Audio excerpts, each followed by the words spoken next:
Chip on your shoulder, sweat and dirt on your hands. Machines and slumber start to lumber outside. Head full of numbers, see the colors collide.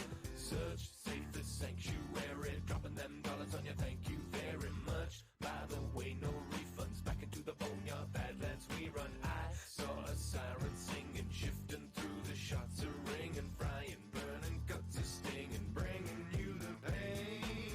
Come on down and join the party tonight. We ain't the kind to turn away from a fight. Chips on the shoulders, sweat and dirt on our hands, 'cause we're breaking down the borders as we light up the land, yeah. You ain't a skag, are you? Old TK's Jack is just a derelict shell. Ain't nothing left now but his notes and the smell. He used to watch over the fire and the stone. Fan fiction told me that he died all alone. Splash, bang, so corrosive, don't get close if it's explosive. Flash, gang, caustic crew, simmer and smoke in electric blue. Hiss goes the radio, vicious, malicious, a voice we know. Soon to reap the seeds you sow, bringing you the pain.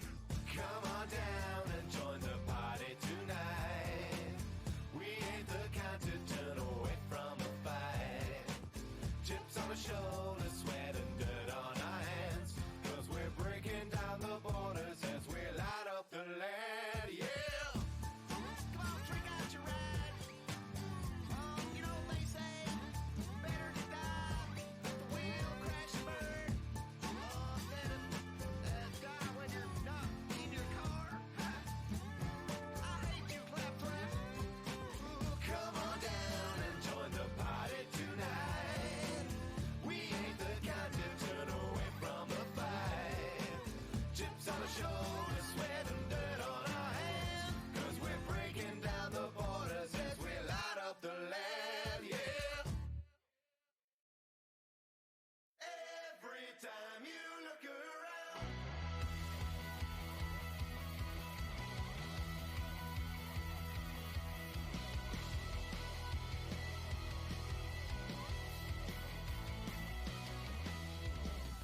Troubles on the wild mind, questions in the sleepless nights, answers that we design only come in maze and mites. This tide gets you down, but swim up now, refuse to drown. There's so much to learn, you just got to wait your turn.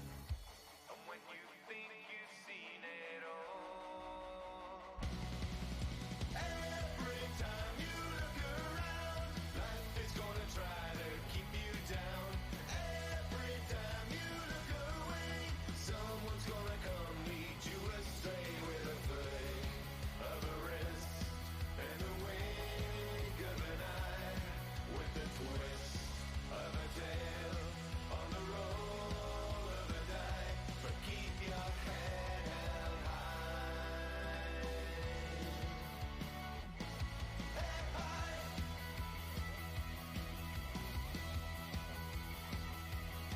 Head high.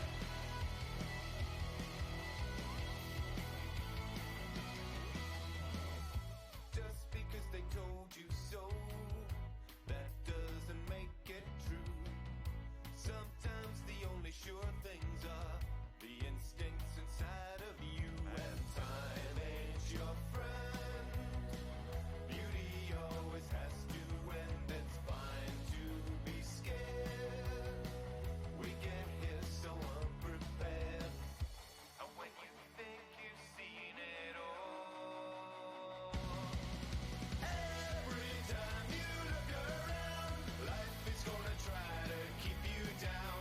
Every time you look away, someone's gonna come lead you astray with a flick of a wrist. Good morning, good afternoon, and good evening, ladies and gentlemen. How are we all doing?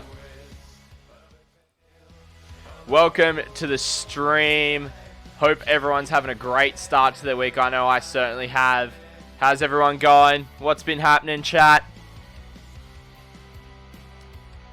Hey, Radically Bad. Good to see you, brother. Glad you're going well, mates. So, tonight, we've got a couple of things going down. We're going to be continuing to work on these Space Marine Devastators, finish off the Morits Contemptor Dread, but also, we're going to be starting off the unit that the Discord community voted for this evening, which is the 3 Skorpek Destroyers. We're going to start working on those guys, and then we're also going to be talking about the GW preview that happened over the last weekend. Did anyone in chat catch that?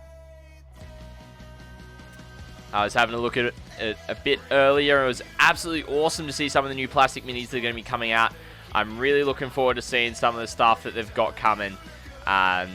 So that's going to be awesome as we cover it. Yeah, awesome, Radically Bad. We'll be able to talk about it as a community tonight, which is absolutely awesome. But yeah, so I reckon let's just dive straight in. And we're going to start by finishing off this guy, the big boy Contemptor, getting all the basing finished. I'm probably just going to do maybe 1 or 2 toughs on it just to round it out. So, but Radically Bad, how was the rest of your weekend, mate? Did you get much hobby done? Did you chill out? What'd you get up to, brother? Love to hear about it.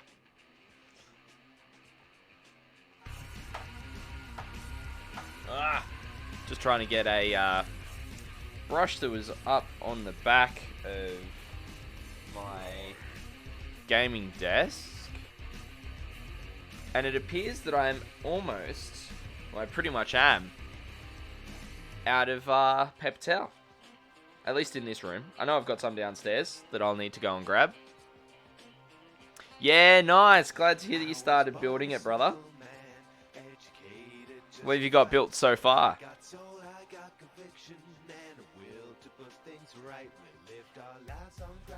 We'll also have Stream Raiders going as per usual this evening.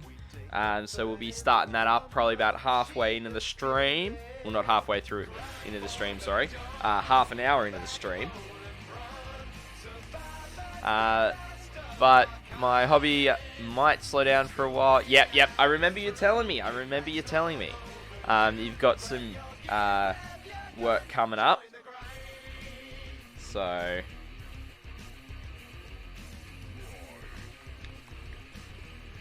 yeah, nice. So got through the line troops, but are yet to prime them. Awesome. And magnetize them as well, which is nice.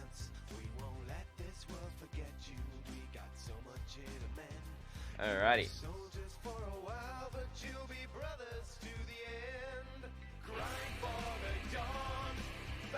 So I'm just going to pop the weapons off just so it's a little easier to put the basing on. Yeah, all good, Radically Bad, all good. I still appreciate you coming and hanging out with me.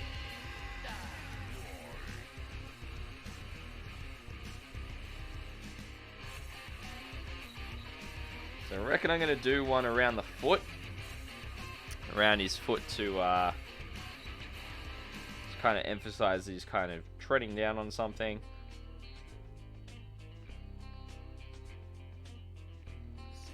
Just really bulk it out a little bit.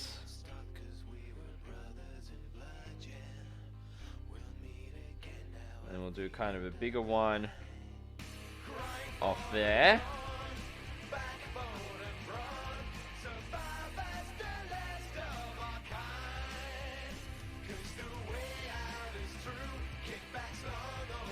Alright, and then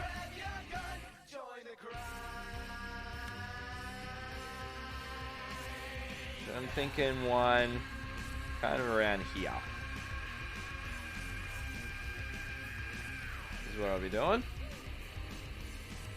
So there's a little bit of grass, but it shows that he's kind of following behind everyone else that have kind of stomped the ground into Behold, dirt. the Space Marines are with us. Oh, Late Night Painter coming in with the raid of 6. Welcome, Raiders. How's everyone doing?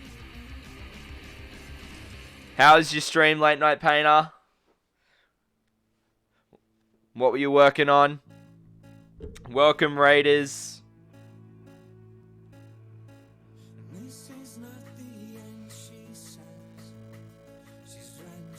Not much.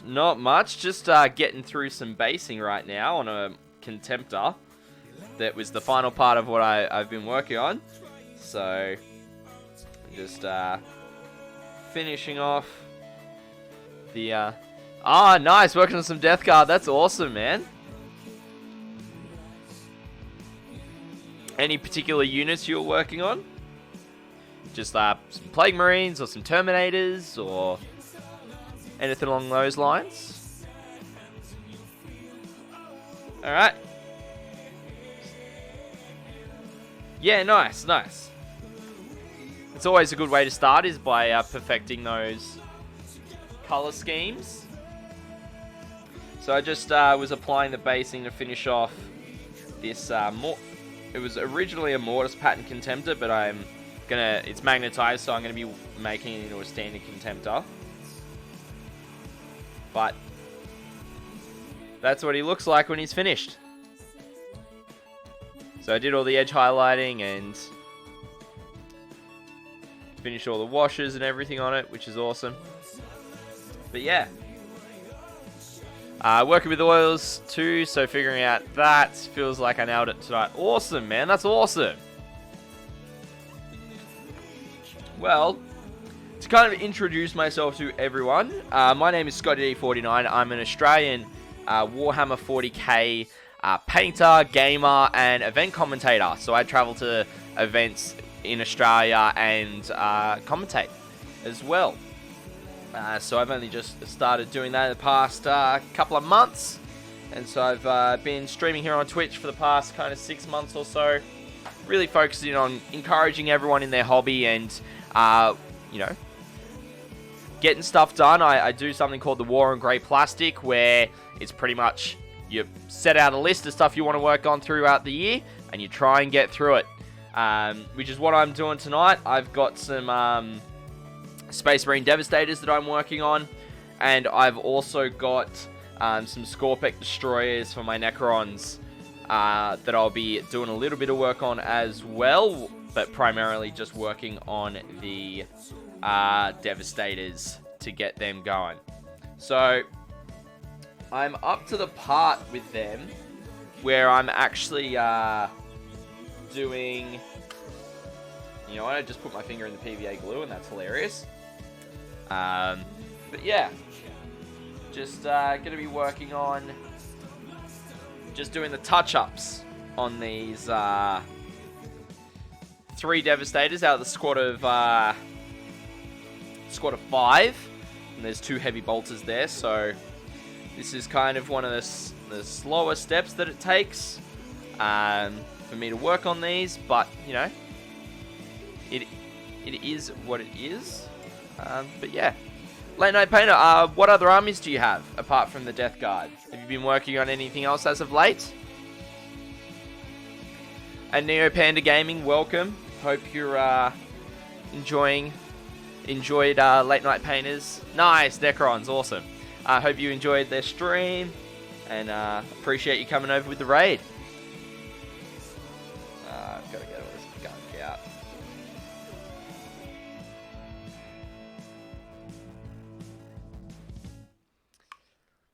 Necrons, Gloomspite, nice. So a bit of Age of Sigmar there, and Blood Bowl teams as well. Awesome.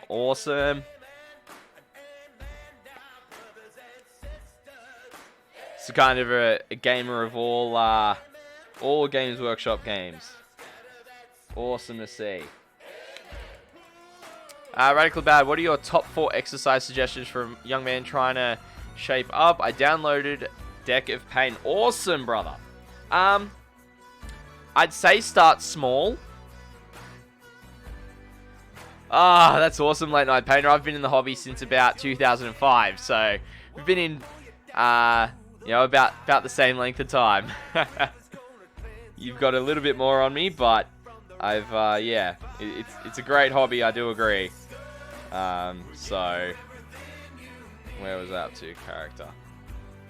Alright, starting off with the armor. So, radically bad. To answer your question, I suppose work on doing exercises that aren't just a particular area of your body, I would say. So, as you see when I do Dexa Pain, there's the core, like I'm working on my core predominantly, but it's also, I incorporate other elements into it. So, I'm moving most of my body when I do them, or I'm holding an intention. So, really some good ones is your classic, you know, push-ups, crunches. I'd also say like going for runs is another good way of staying in shape. And then other things as well, like static lunges are good as well. Just start off by getting moving, and really if you found a Deca Pain app that will mean that you're able to get moving without necessarily needing weights, then that'll help as well. Because then it'll mean that you don't have to go out and buy weights, or you won't be restricted to certain exercises. If that helps.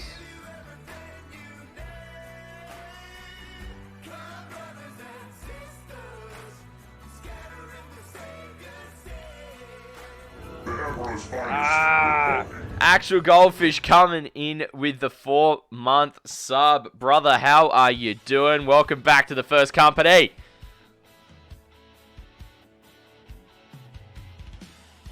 Glad you're able to join us tonight, mate. Oh, that's awesome, Radically Bad. So you can choose what exercises they are. Nice. Oh, that's awesome, Actual Goldfish. Glad stuff's starting to settle down for you, brother. And that you've got time to catch tonight's stream.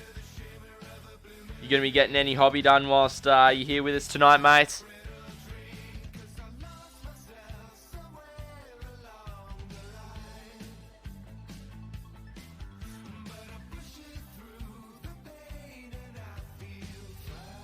Alrighty.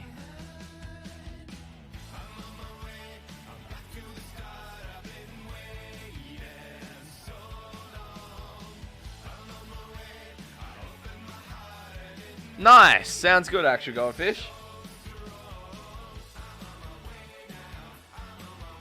But yeah, Radically Bad. If you send me a DM on Discord, I can probably find some good ones to put in there for you to start you off.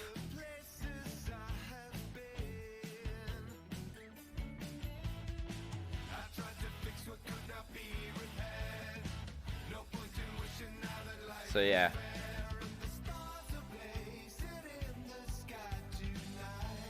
But just for a bit of context, Actual Goldfish, we're just talking about good starting exercises for getting into shape.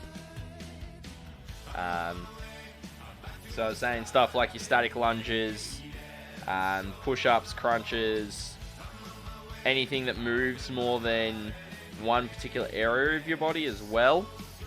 So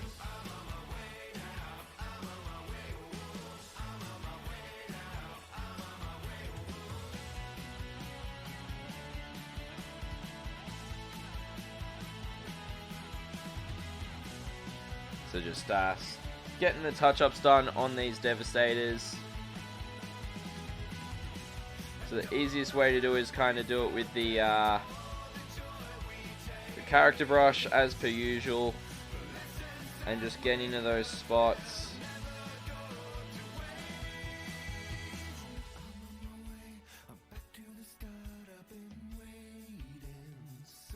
and just taking my time with it, touching them up and going from there. But yeah, so tonight we're also going to chat about the Games Workshop preview that happened.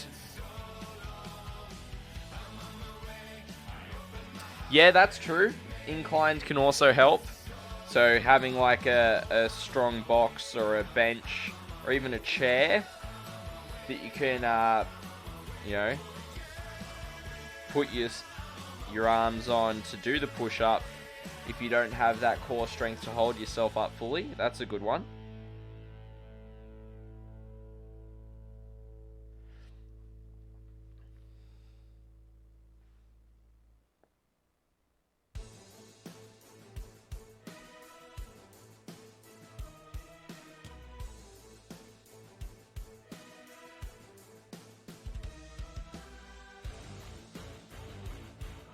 So yeah.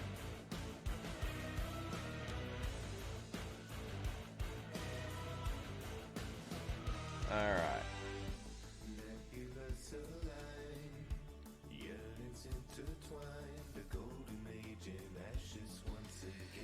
Just taking some time. Now, you'll see that I'm painting over the entire part where I'm doing the touch-ups. That's just so it's a nice stable coat on it as well.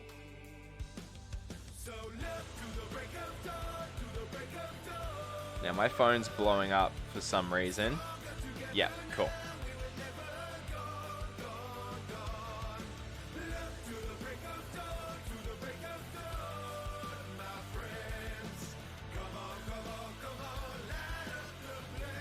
But yeah, so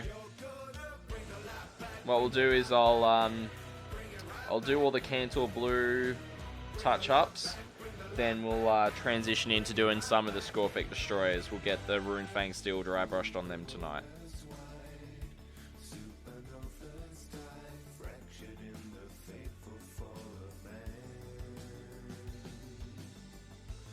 Now, I can be a bit messier with the blue for the touch-ups, even though I don't particularly want to. Yes, Radically Bad. I do. I actually do own an airbrush, which is actually sitting right here on my desk right in front of me. So I primarily use it for base coating more than anything.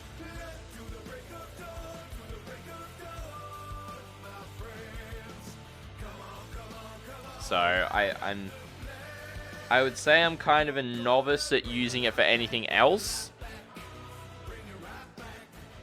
but definitely say that I'm able to. I'm probably an intermediate when it comes to the basic uses of one.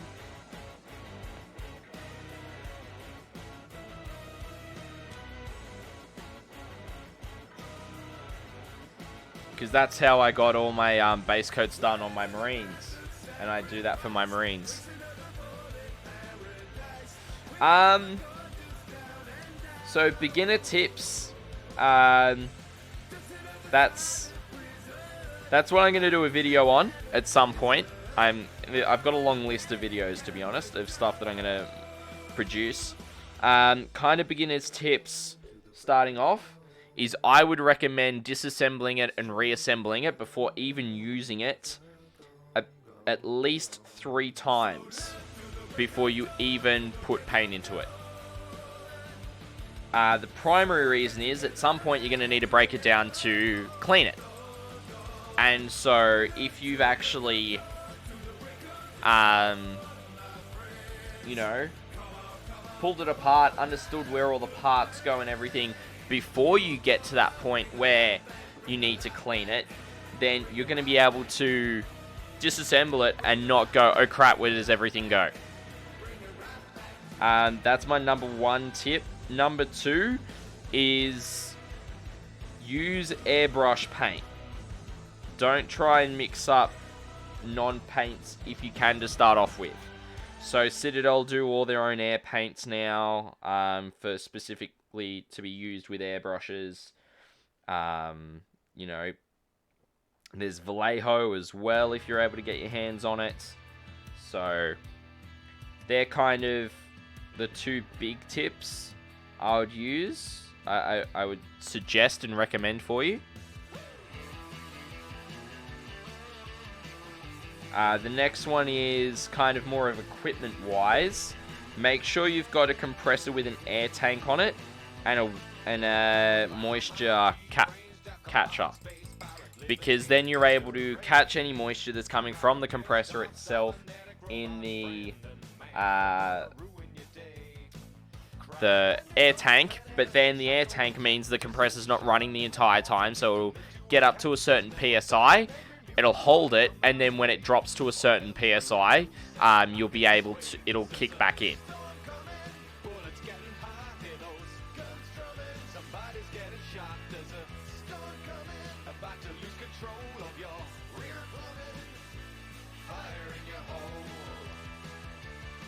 Does that help?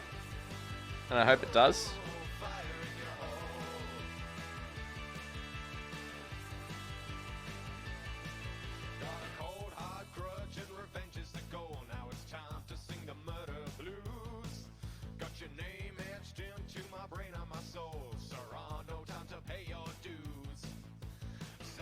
Yep, that's true, actual goldfish. Cleaning it is important, and having the right tools to do so. I always generally will soak it in dishwashing liquid, like warm water and dishwashing liquid, probably about for an hour before I go to clean it, after a long session. So then it removes all the gunk.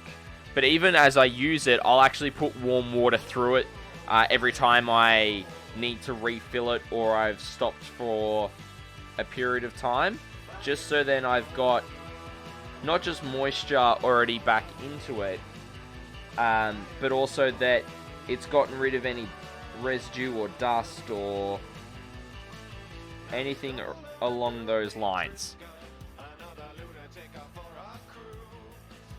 You've just got to run water through it a couple of times.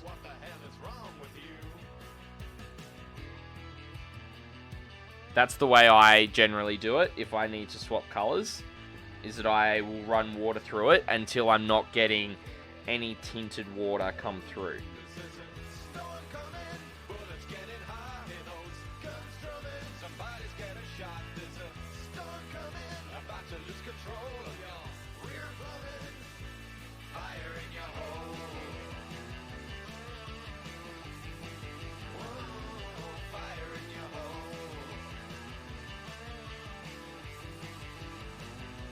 So I've been considering how, because I would actually, like, I'd love to use an airbrush on stream. I just need to figure out where to put the compressor so that I don't actually blow everyone's eardrums out with the actual compressor itself. Oh, really? Demineralized water. Okay. I did not know that. That's a good tip. Right.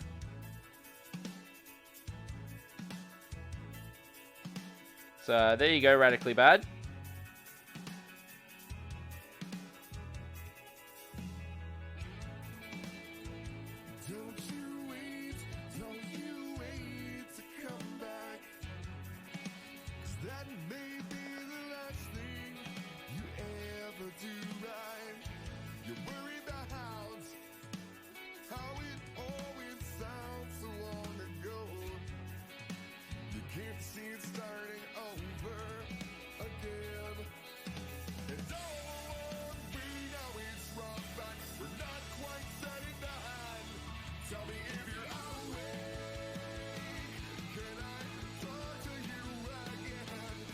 Alright, so that's the blue on that guy done.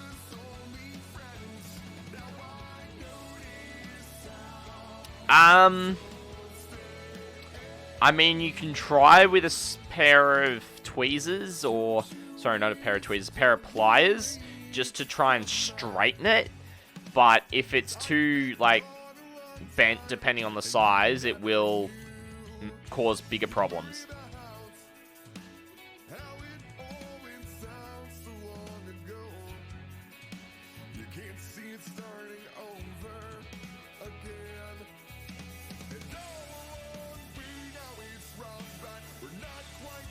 So yeah.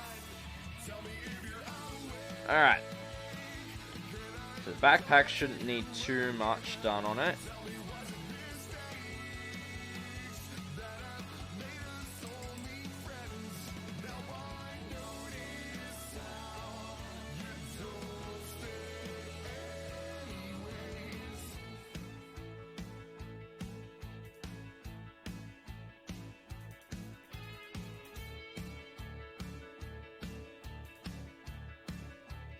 So just gonna go over a couple of parts that I know will need the touch-ups near.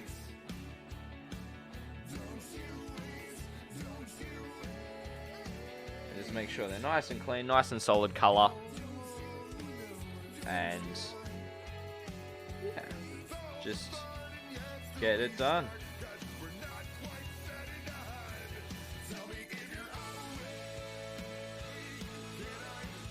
Now what we'll do is once I get Stream Raiders going, I'll pull up the preview and we can start talking about it.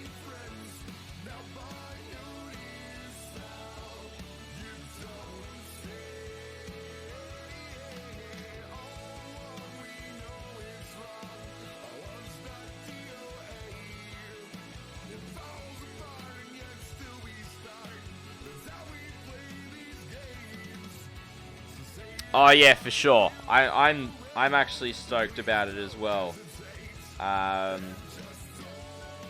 Actual goldfish, like I'm glad that they're finally bringing them back. It's about time.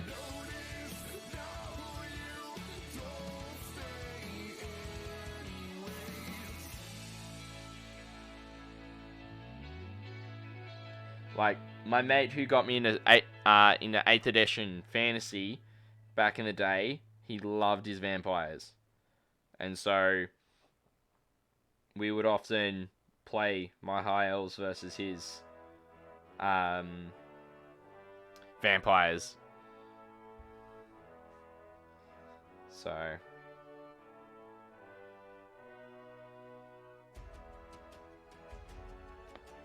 alright, so just clean it up around a couple of areas on the backpack, getting it done.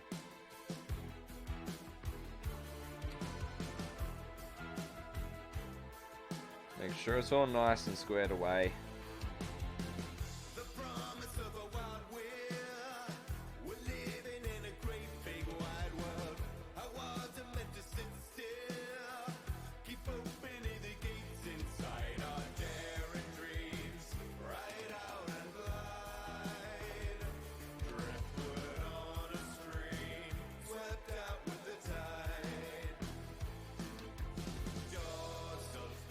I'm going to need some more Cancel Blue out in a second as well.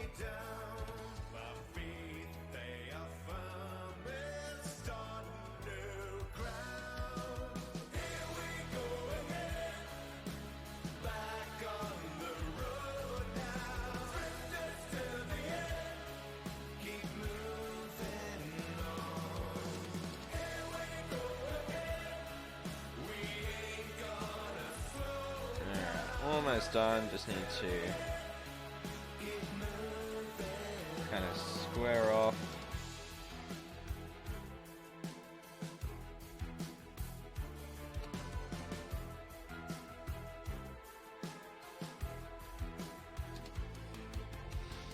Addicted to the wonder, it shouldn't have to hide in true hearts. I try to keep it under. Cool.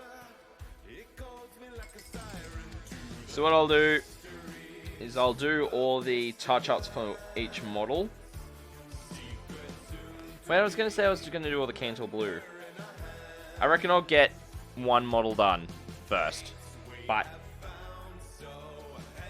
for the because then I can just move on, do more colors rather than, and it gives me more of a sense of accomplishment. But it is also about half an hour into the stream, so we're gonna jump over and start up our favorite game, Stream Raiders. So just looking at some of those. So we're gonna head down this way. So we're gonna probably end up with 4 battles at least tonight.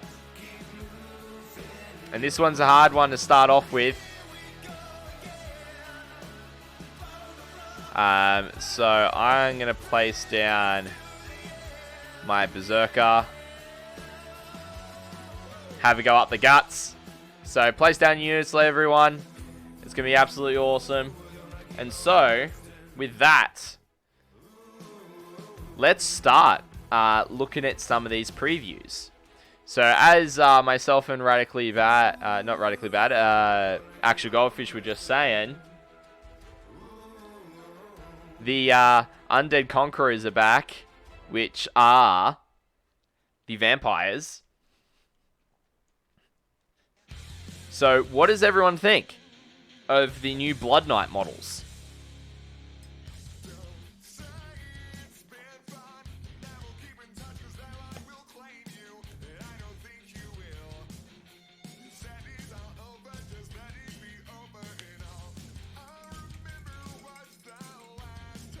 Oh, I agree.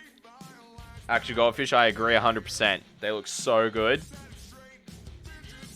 Like, a mate of mine, like the guy that I was just telling you about, he wished he could have been able to buy plastic versions of these back in 8th edition Fantasy.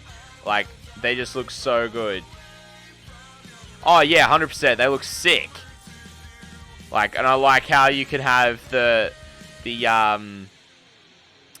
sergeant, or you've got the banner and the musician. Like, it's still very much Age of Sigmar style. What does everyone else think of these guys?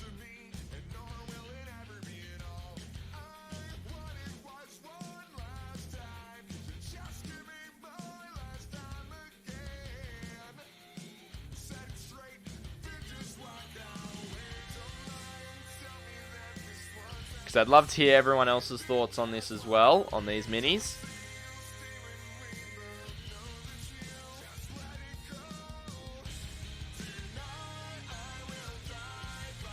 I am still painting. What I might do. Did I lock? Yeah. I'm gonna... Nope. I might resize it a bit. Still not liking it. And pop it over here. And hide some other stuff. Not the Stream Raiders title. Let's get rid of that so it's a bit cleaner. So then I've got just a little bit of space so you guys can see I'm still painting. I don't know. Maybe in sub-assemblies they might be a bit easier to paint.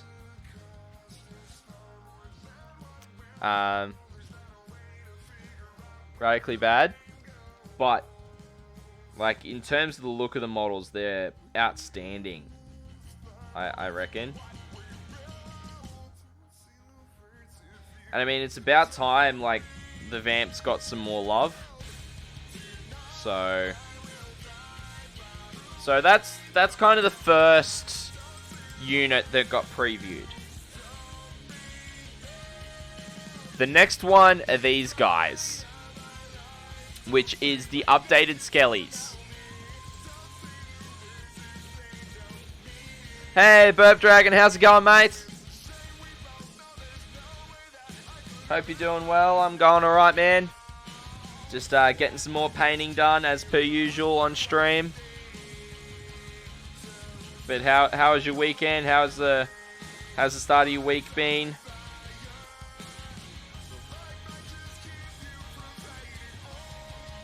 We're currently talking about the GW preview that was happened over the weekend as well.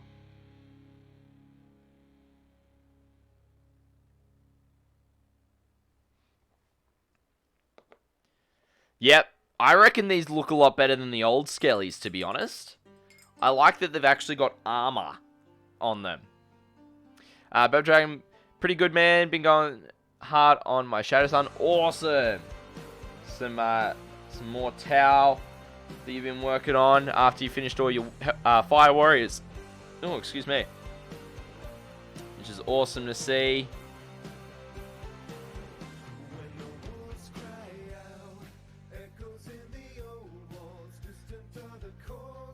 Alright, so I'm just going through and tidying up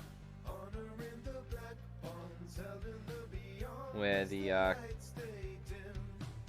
weapon meets the arm.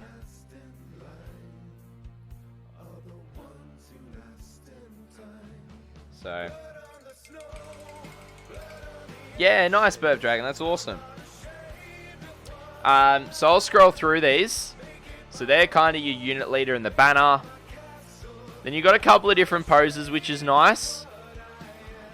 And you've even got the option for spears as well, which is pretty cool. So I actually really like these guys as well. You know, the Skellies were quite an old sculpt, so they definitely deserve some new sculpt love.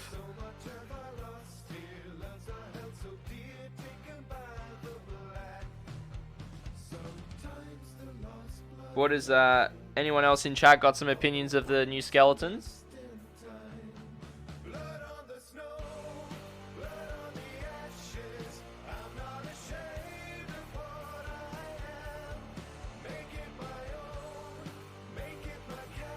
Yeah, awesome Burp Dragon. Yeah, the old ones were pretty plain and simple, to be honest. So these are definitely an upgrade. So yeah, they do look sweet, I agree. So yeah. Yes. They definitely would radically bad, they definitely would. Alright. So I'm just going to finish off the hand on this guy, and then I'm going to swap back over to the next one, if no one else has got anything more to add.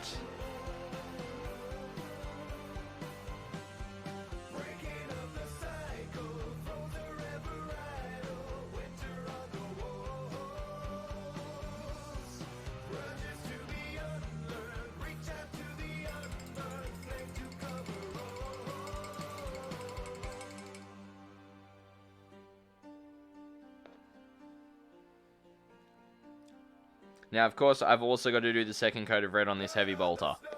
Lovely. That's fine.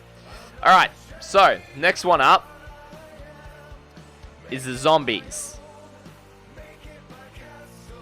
Now, I'm not honestly the biggest fan of these new ones. I'll scroll through them.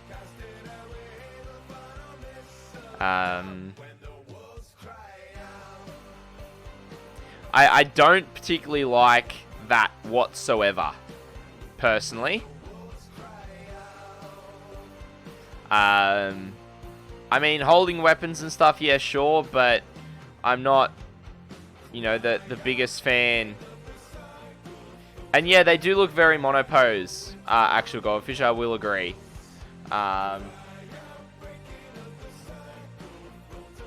Hey, Myth, how's it going, mate? We're just talking about the Games Workshop preview that had happened over the weekend. So yeah, we're just looking at... No, not drowning. If anyone's been keeping up with Australian weather, I know probably Actual Goldfish and Radically Bad would be aware that it's raining a lot. Raining a heck of a lot. Along the East Coast. So... so much so that there's flooding in a lot of the parts, unfortunately. So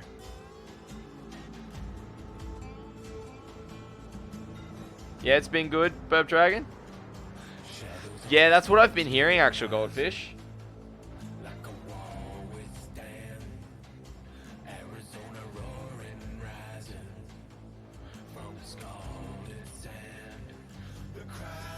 Alright.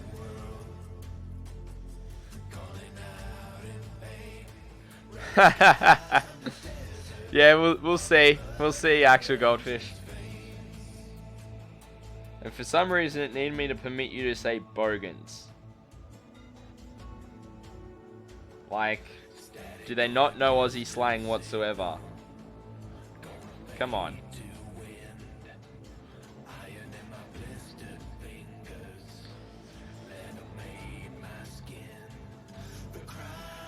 Okay. So, what? Anyone else got any more thoughts on these zombies? The thoughts generally is that they're very monopose. And that they're not the greatest looking. They do look like zombies. I'm not saying that they don't. But I just don't think they're the best sculpts that they could have done.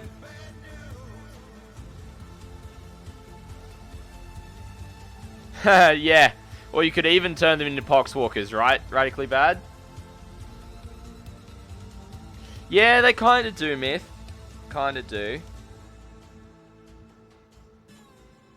I don't know, I think they're going to be very limiting if they are all monopose and all that.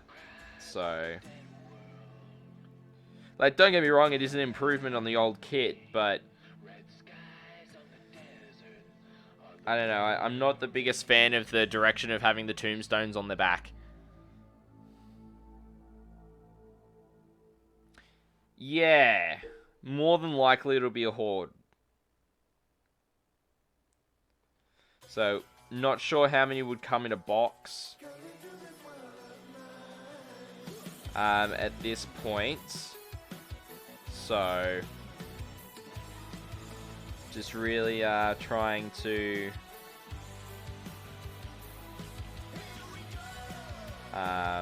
whatchamacallit. Yeah. Not necessarily slag all over him, but, you know, be constructive. Oh, yeah. The detail will.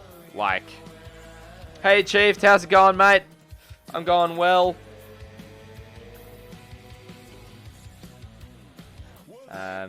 Just getting some hobbying done, talking about all these new releases that are coming out.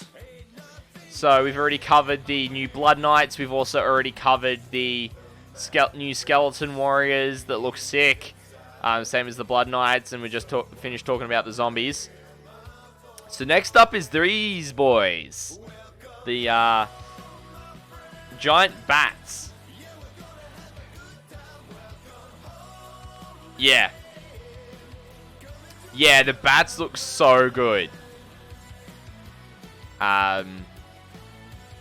So the fell bats.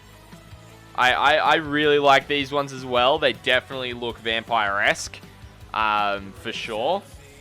And a lot better than what they have looked previously, in my opinion. So,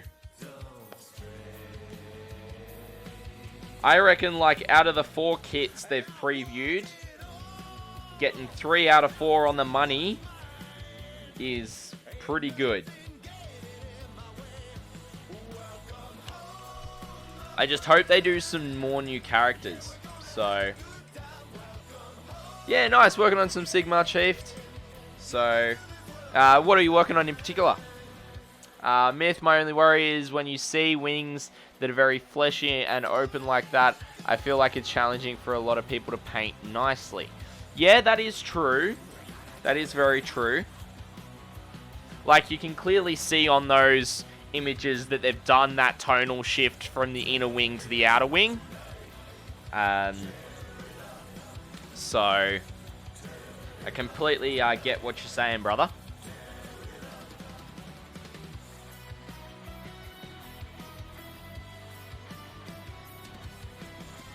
But yeah, I still reckon they look sick, though. Like,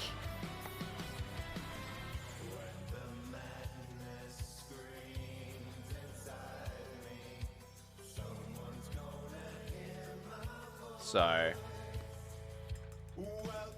who knows? They might come out with a nice tutorial on how to do it to a battle ready standard, not necessarily like a display quality standard like they generally do. So, yeah. I've been watching some WoW streams lately, actually, in my spare time or at work, of friends of mine that do stream it. So, but not to sidetrack from the actual Goldfish says less chonk, but very similar. So,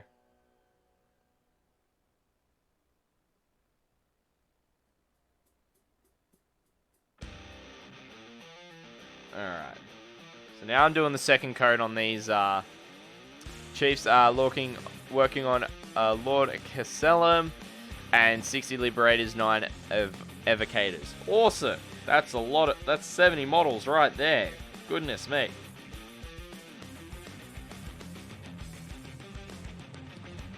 Well, glad to hear that you're getting through it, mate. Alright, so the next unit... Oh, well, I've got to show off the cover of the battle tome. Like, how sick does that look? Oh, you're building. Cool. All good, Chief, all good. That cover looks absolutely awesome for it. I really like that.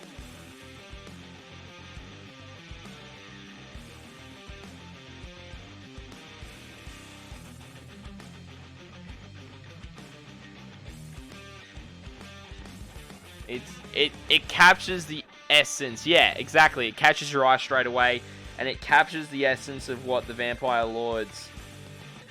Well, the, what are they? The Soulblight Grave Lords now. So this is all the previews from the Games Workshop preview that happened over the weekend. Just gone. So, we're just talking about them, covering them. There's some 40k stuff in here as well that we'll get to at some point, but when I cover them, I like to cover it in all, because, you know, there's going to be people who enjoy Sigmar. Yeah, exactly. Exactly, actual Goldfish. They've started doing that across everything. So... But yeah, so next up is for the Underworld stuff, but nevertheless it's still applicable in Age of Sigmar, is the Kianon's Reapers, which is for the new skeleton, the new skeleton guys. I forget their full name.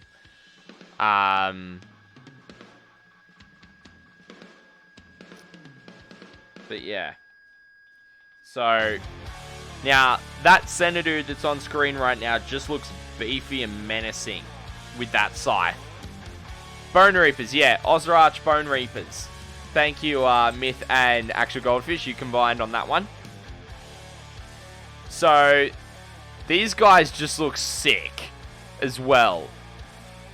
Like, I like how some of the dynamic posing... They've brought it in, like having the arrow strung, like... And they're not just... You know, some of them are, you know, single pose like that guy. But if you go back to this guy, like, he's walking forward. You know... There are some sick poses that are used in Underworlds. Like... And I think they don't get used often enough in Sigmar... in terms of, like, bulking out units or converting or the alike. But, you know, I do also understand that, you know, they are purposefully designed to be for Underworlds. So... But, what does everyone think? What's everyone's thoughts on these guys?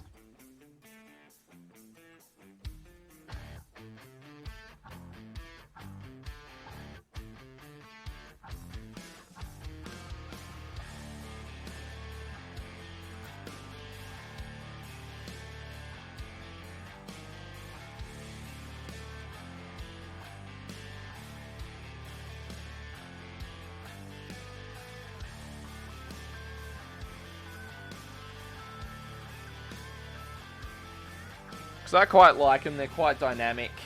And You know, sure, they're going to be a standalone box for for Underworlds. Myth, also like them. Interesting to see they're adding more armor to those kind of models rather than having very bone heavy theme of previous ones. Yeah. Which is good because, you know, I remember all the old skeletons and the Tomb King stuff. It was very skeleton heavy.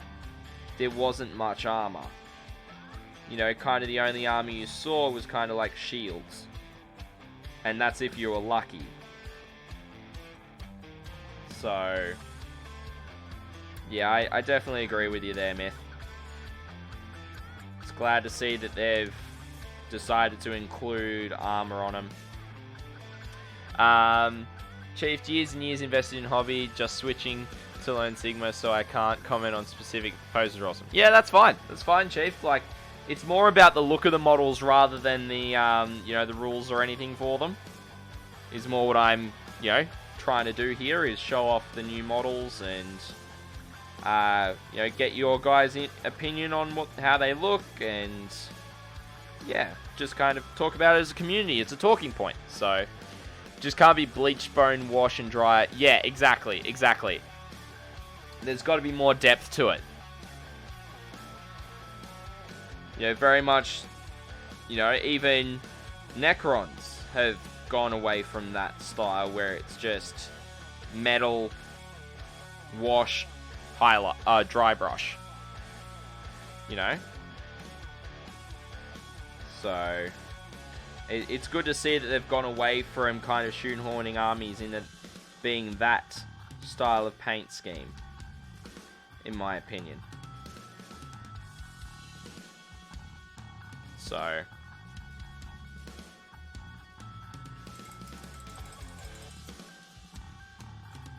the guy with the club and shields looks beefy and menacing. Yep, he does.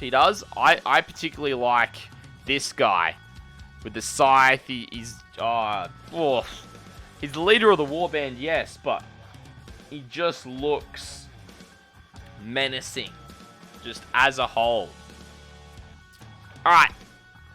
So I'll give everyone another minute to kind of say anything else they'd like to say, and then we can move on to the next preview part.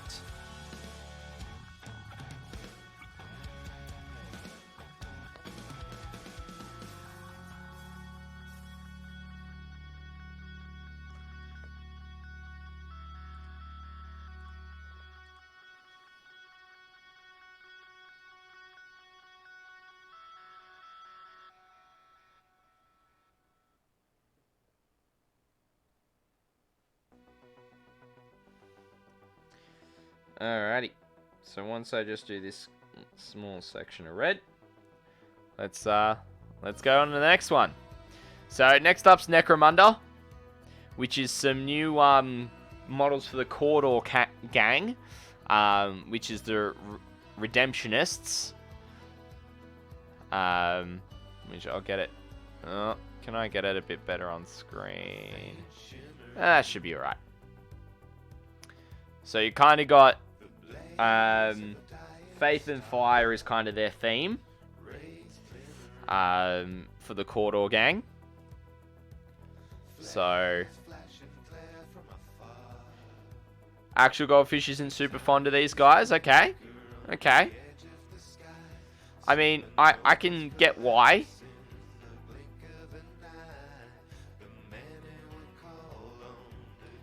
I'm not 100% behind them either. I can see their appeal, but I'm not super on board with the whole theme and idea. But I mean, it is for Necromunda, and there is lore and everything behind them.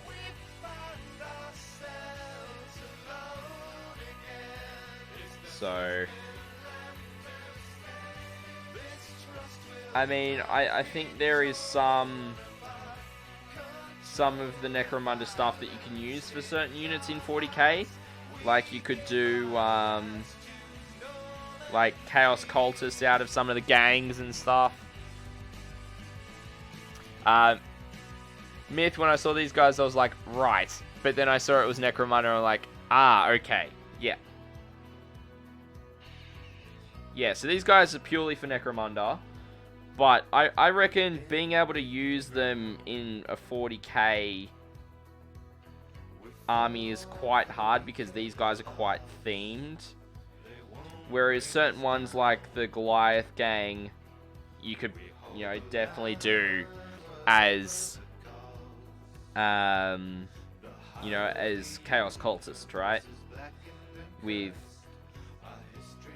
pistol close combat weapon. So, hey, Cass, how's it going? We've also got Chiefty saying they look like Systems mixed with Chaos Cultists. Yep, I agree. That's kind of where I'm like, a bit iffy on him.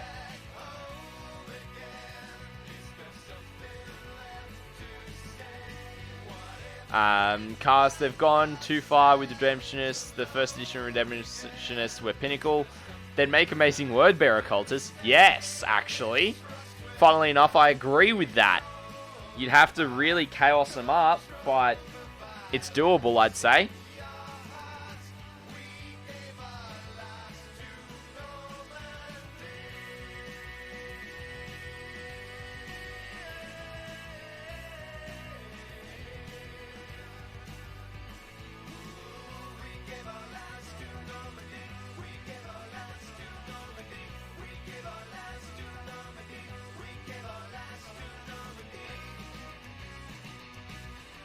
Anyone else got any other thoughts they'd like to add onto these guys before we jump over to the next unit that's up for preview or the next stuff?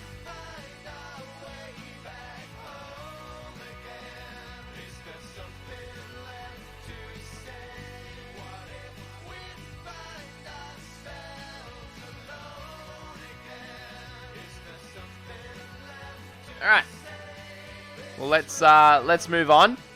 And the next one is the Hive War box, which is again another starter set, but it's got the Zone Mortalis stuff in there, as you can see.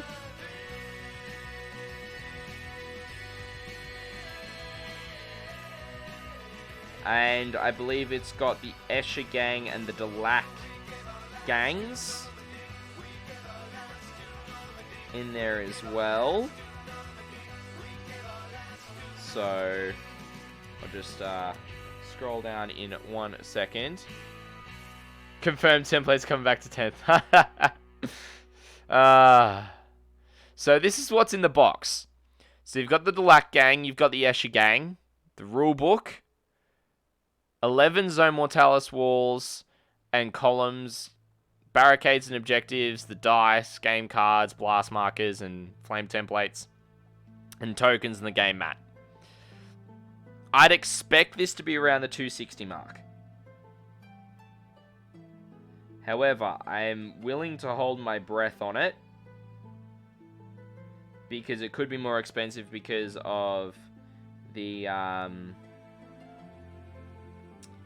what the other one was, where it had all the Zone Mortalis stuff in it, was so much more expensive. It was like almost $500 or something stupid. Yeah, actual Goldfish, I miss templates. Yeah, I do as well. My thought is the Delac gang you could also turn into Chaos Cultists. They'd be very good Death Guard Chaos Cultists, I reckon. Alright.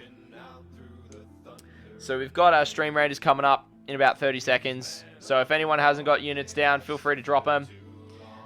Which is absolutely awesome to see. Everyone jumping in.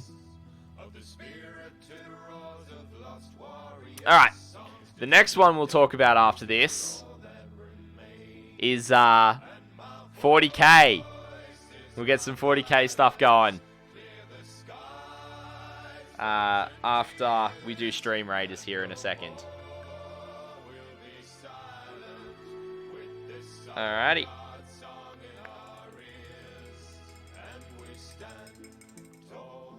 So we got 19 units. Thank you, everyone,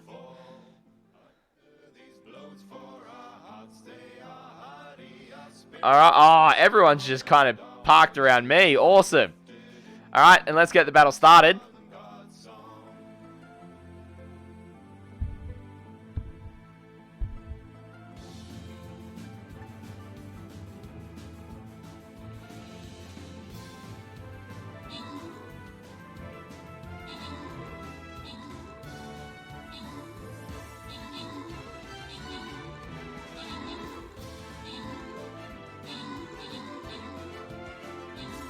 Oh.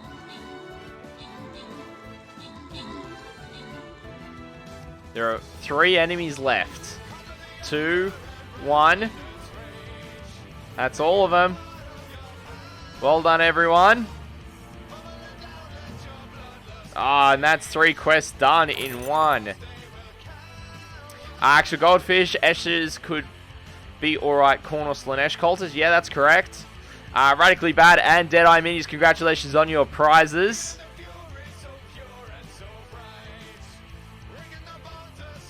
Alrighty. Nothing on the... there. Oh, now we've got a hard treasure trove battle.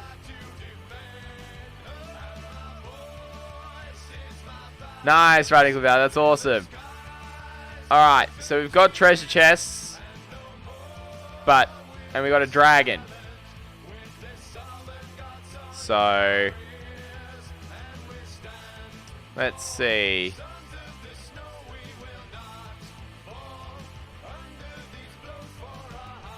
Someone get down a rogue to be able to go and take out the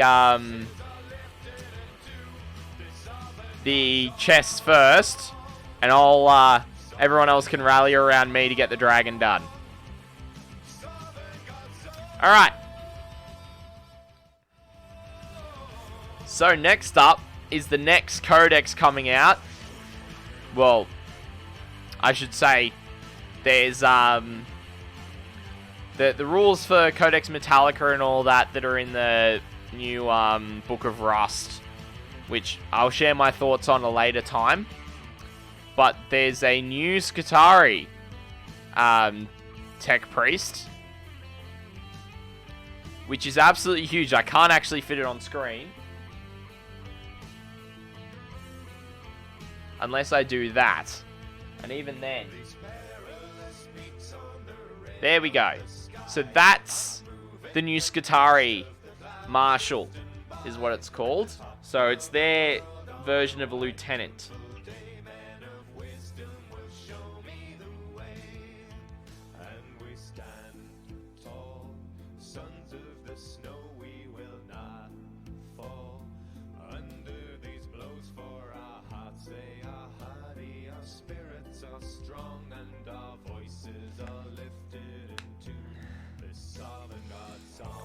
So, actual goldfish, this guy's giving me Roman Centurion vibes, both how he looks and his job. Yep, I would agree. Hella keen for new Skitarii. Yeah, that'd be awesome, Chief. The Skitarii sculpt isn't that old, but it would be good to see some new Skitarii variants, even.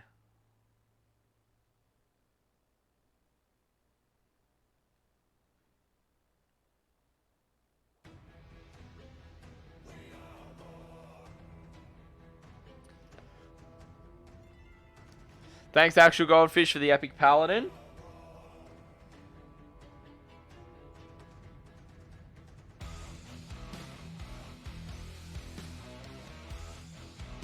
So right now I'm just going over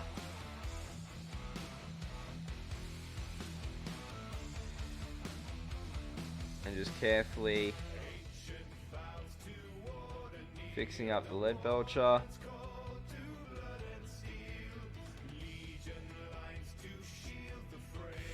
Alright. Cast, I like him. Cheap HQ, and if he works similar to Space Marine 1, I can see him getting a lot of play. Yeah, I agree.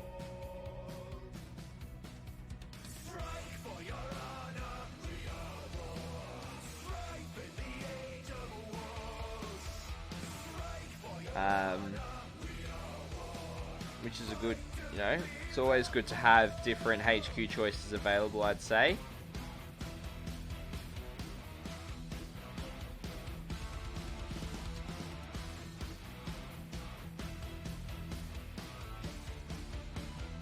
especially ones that, you know, provide rerolls and such.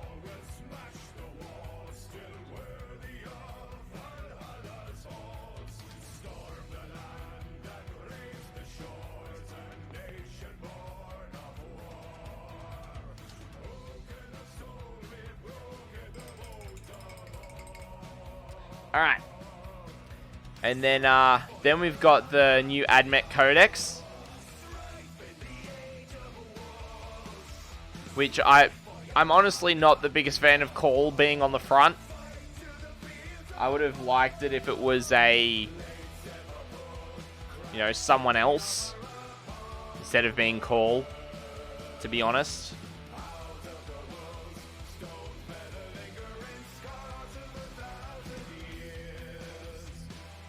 I'm going to need to find a detail brush for this section. Like, I don't know. I just doesn't. I don't think it catches my eye as much as what the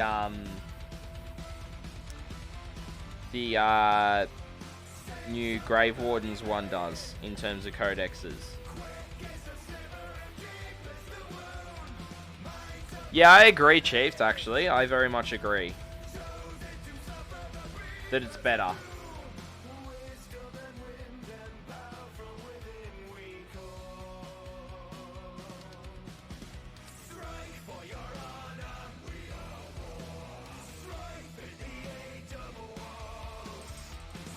So, you know, I mean, I get that it's grim dark, and that's what they're kind of going for. But there is also such thing as too much grim dark. Like, the codex, like, that's a very dark backing on the codex. Like, just in general. So, I don't know. Yeah, I agree, Actual Goldfish. They should have shown off some of the new models, instead of, you know, showing favour to Call as they always do.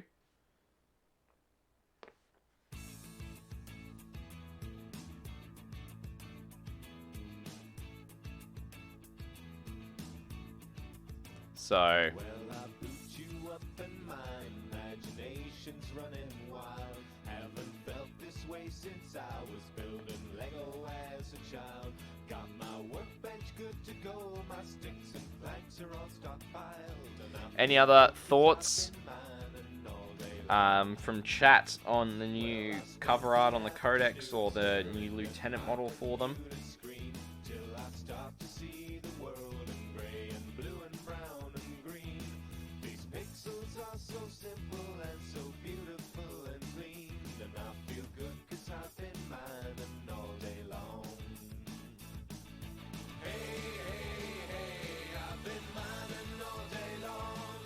If not, I will swap it over to the next thing. Yeah, for sure, Chief, for sure.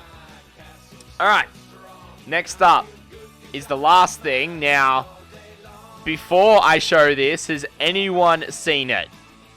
Anyone at all seen this next one?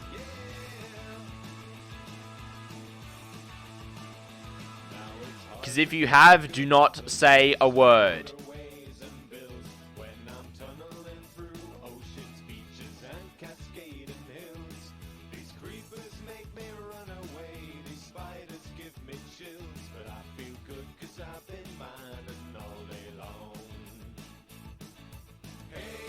How sick does this thing look?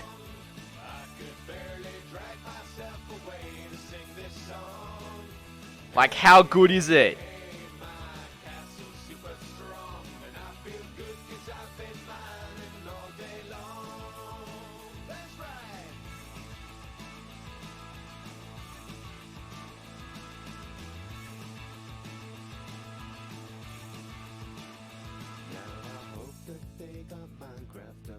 What do you mean, IA? AM, Astra Militarum. Yeah.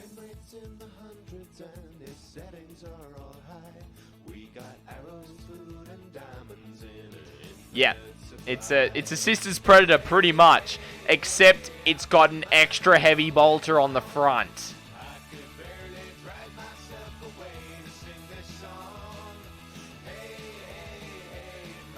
Myth, I believe they are becoming that as well. Even more so than the Marines.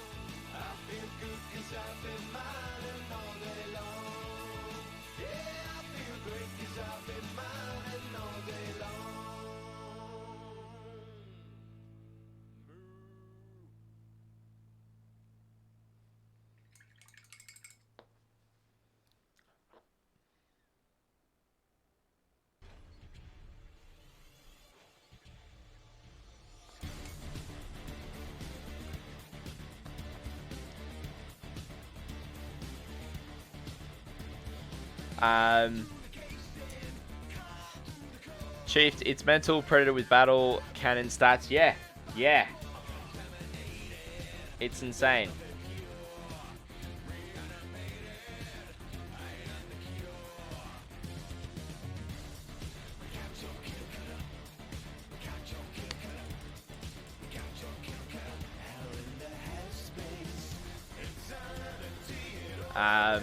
Myths, Marines are moving away. They're going for more specific flavors of Skittles. Yes, this is your giant block of Cadbury party time. I love the reference. Love it. So good.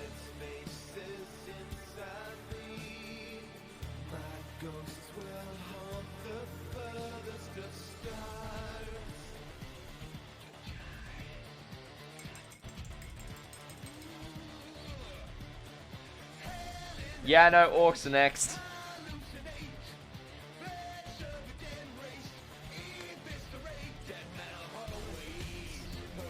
Actually, Goldfish, this is a shameful attempt by GW to make me start a Sisters Battle Army, and it's working.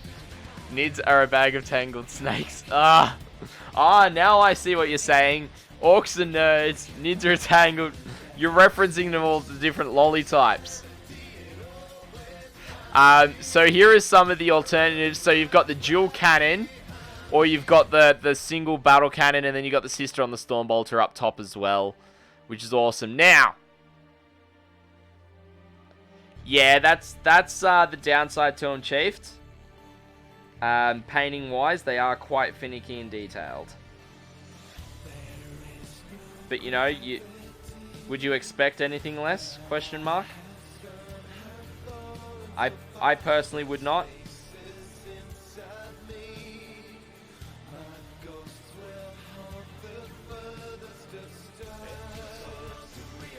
I wouldn't say the painting's necessarily a barrier, more the fact that they're an army that takes a lot of work to get done well. No, we don't have any rules for it yet. Yes, they do make painting black look easy when it actually is not.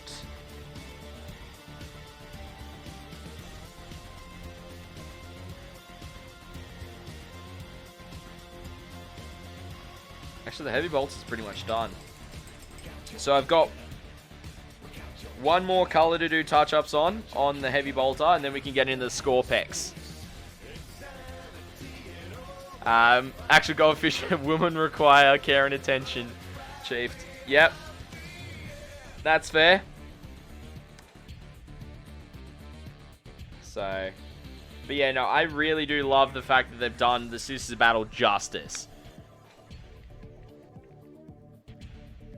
Yep, Chief, that sounds fair enough. The fact that it's going to be putting out 9 Strength 5, Neg 1, 2 damage apiece shots in addition to the cannon is nuts.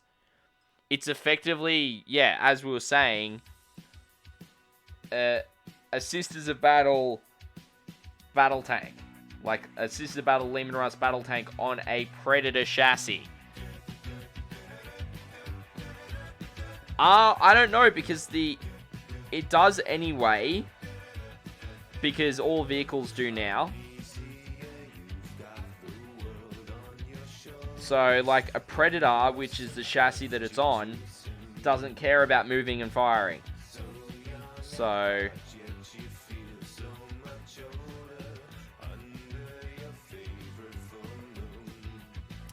yeah.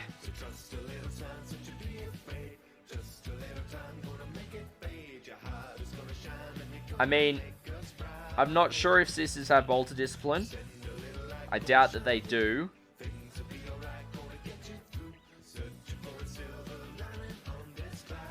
So...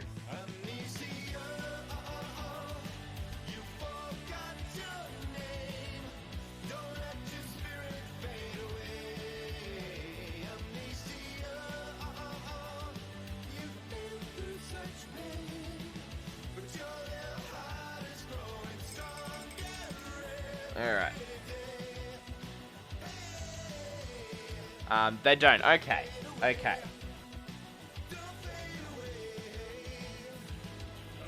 So it's just going to be putting out the 2 shots at full range, and then max at half, 4 shots at half. So still pretty good. Not gonna lie. Still more anti-infantry firepower. So I reckon the bigger cannon will be something like 48 to 60. I don't expect it to be a proper battle cannon that's 72. The heavy bolters will be 36, and the storm bolts will be 24. What would be interesting to see is if you're able to swap out the sponsons. So swap out the heavy bolters for something else. But the way Games Workshop have been doing units lately, it's quite unlikely that that would be happening.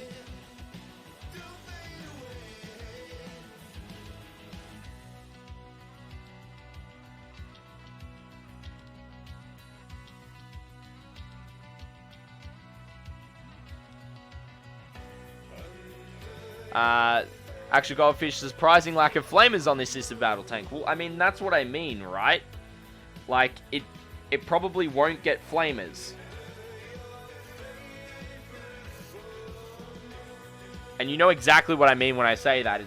If it does get anything, it'll get multi-melters.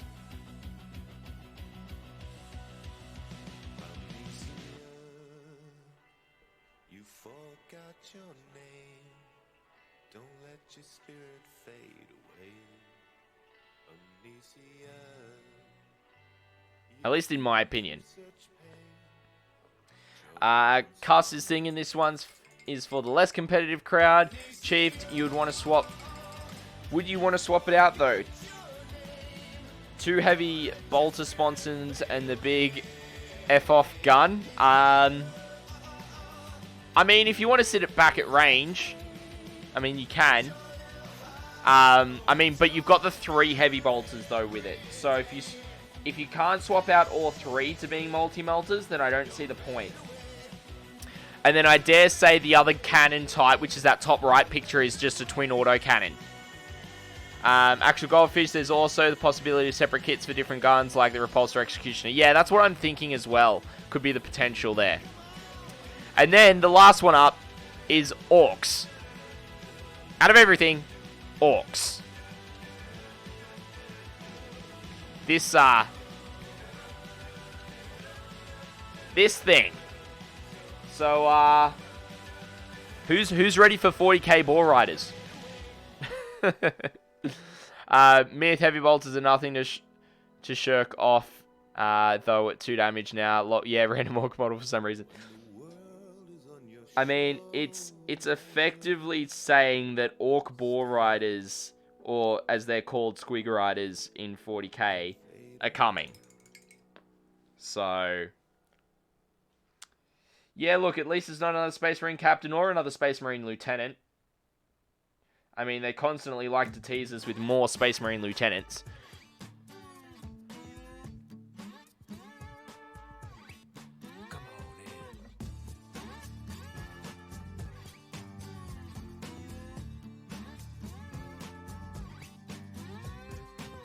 Come join the party in the dust and the sand. Chip on your shoulder, sweat and dirt on your hands. Machines in slumber start to lumber outside. Head full of numbers, see the colors collide. Search safest sanctuary, dropping them dollars on you. Thank you very much. By the way, no refunds back 40k Lord of the Rings Wolf Riders. Yep, pretty much. Actually, Goldfish straps some sluggers on the thing and then on the thing's head, and then we're golden. Yep. Myth like Bellacor's coming out. Oh, look, another Space Marine captain. Yes, because he was dead on the base. That's their running gag. They either release it as an actual model or it's dead on the base, which is hilarious.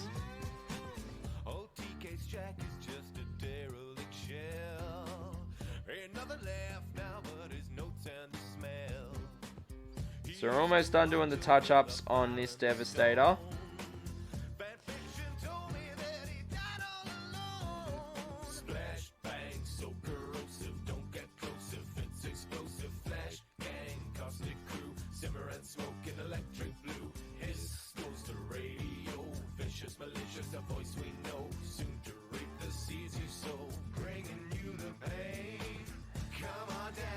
And then we can get the some work done on these Skorpek Destroyers as well. So that is one Devastator touched up. Getting all the final detail work done. This tune is my favorite tune at the moment. Yeah. Oh, it's based off Borderlands, and I absolutely love Borderlands. So, alright. So that's it for the preview. Did anyone have like a particular favorite out of all of them?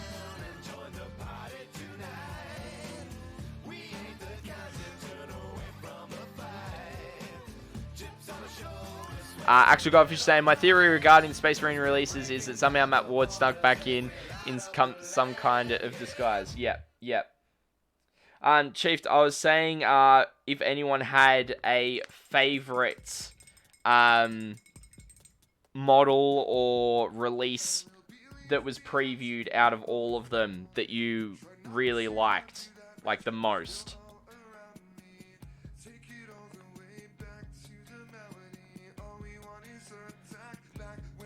For Chief, it's the Sisters tank. Anyone else got anything they really like?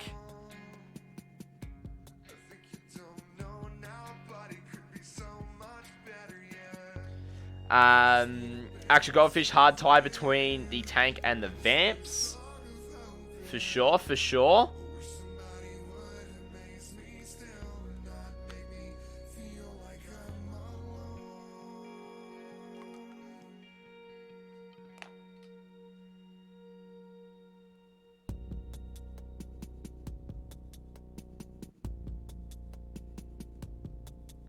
Now, I was considering putting out the paint onto the wet palette, but because these models are quite bigger, I'm actually going to leave it within the pot and just draw it directly from the pot so it's easier. Hey, Zetman14, how's it going? We've just been talking about the Games Workshop preview that happened, and all the models that were previewed and everything like that. So, just yeah, we've just been talking about it and all of our thoughts on the models, and if anyone's got a particular favorite out of them all. The chapter calls and we answer. Hey, Zetman14, thank you for the follow and welcome to the chapter. Really appreciate that, brother. How's it going? Glad to hear you're going well.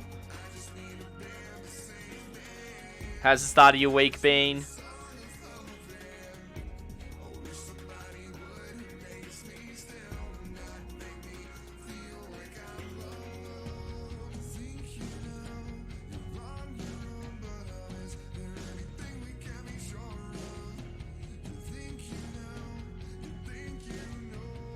So I'm just starting to put the dry brush of Runefang Steel onto the first Skorpek Destroyer.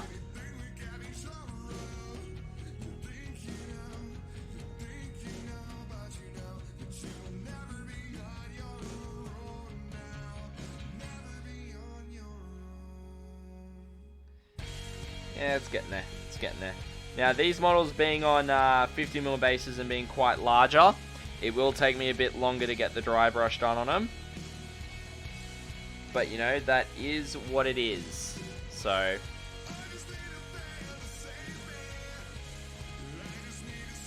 But yeah, Zetman, what's been happening for you, man? How's your week, start of your week been? How was your weekend? What have you been doing as of late? Have you been getting any hobby yourself? Feel free to let me know in chat. Always love talking with the viewers in chat about what they've been working on recently. Chief, Grim. How was Grim Dave? Tell me about it. Let me know. I wasn't gonna be there. I just couldn't leave the house. Had to get a fair amount of stuff done around here, so unfortunately couldn't make it out there.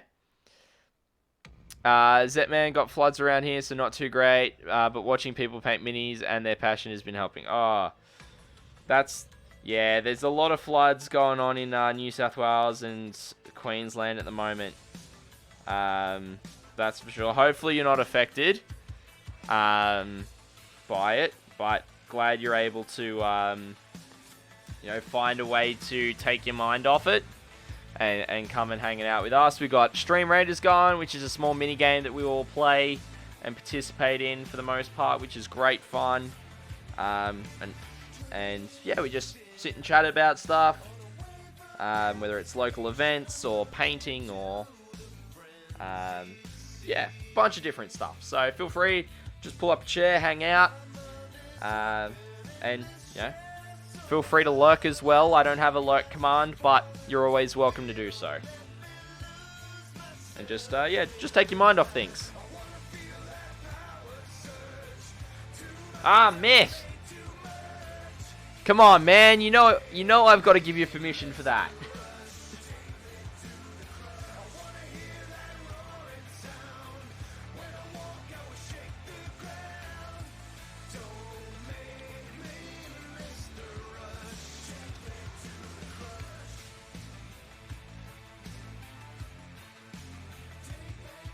Come on, man.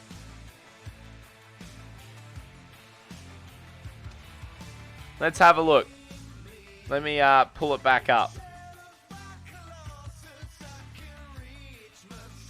Oh, this chick.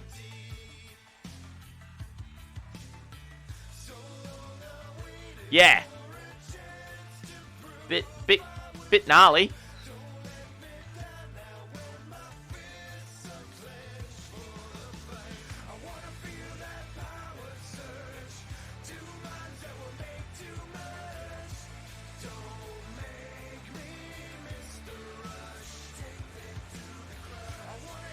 Oh yeah, 100%. Spooky, but also has so much potential, as Myth's saying. I agree.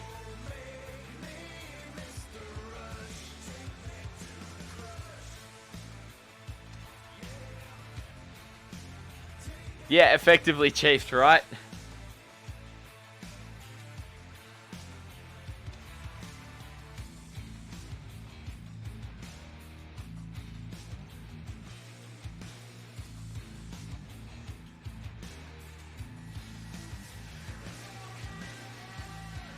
Yeah, someone please replace the mask with a red shiny apple.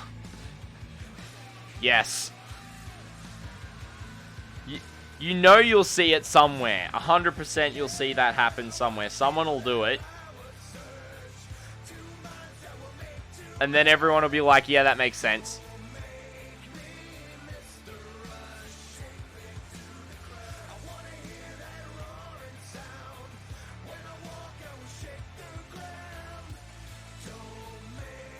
Alright, is there anything else on this one? A bit more details about what she looks like. Zetman, how long have you been painting miniatures, by the way? Yeah, good at the moment. Going to get back into painting miniatures soon, and looking forward to it. May stream it, depending on how good my practice ones go. Yeah, awesome. So I've been painting for I've been in miniature wargaming, I should say, in general for about 15 years. So I'm currently 26, so I started back when I was, year 5? Start of year 6, so when I was about 11 is when I got into this hobby. So I started off with Lord of the Rings, and then a couple of years later I got into 40k. A couple of years after that I got into fantasy. So yeah, I've been playing 40k pretty much most of that time. I did take some time off in some of the recent years, just had a lot of stuff going on that, I just kind of needed to focus on. Hobby took kind of a back seat for me, whereas now I'm back into it. I've been streaming since kind of August last year, but consistently since about October, with focusing purely on painting miniatures, encouraging everyone to hang out and get their own hobby work done, and just celebrating the hobby, attending events, streaming live games, and also doing event coverage as well. So, alright, Stream Raiders is ready to go, everyone. I'm just going to make sure that I've hit all the possible areas on the legs. Alright, so let's head over to Stream Raiders, shall we? Alrighty, thank you everyone for the units, and let's get the battle going.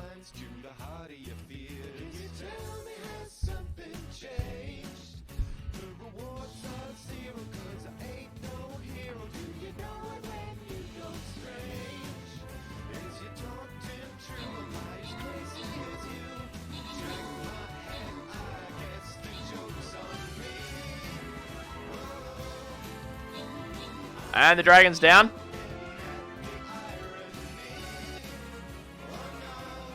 Alrighty, thank you everyone. Well done. And the reward goes to an actual goldfish getting the musketeer scroll. Nice. Alright, let's get these rewards quickly.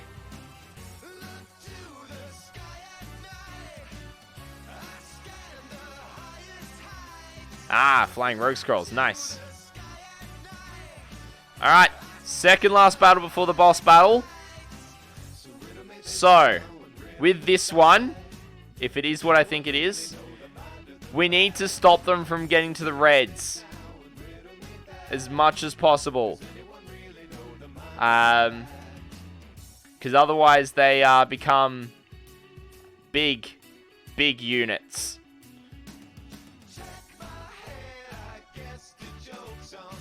I'm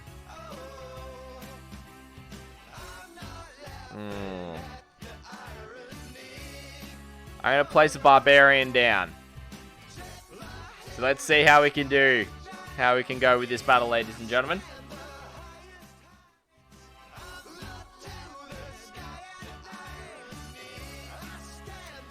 Alrighty, and thank you Actual Goldfish for putting up the Discord and the socials in chat as well. Really appreciate that, man.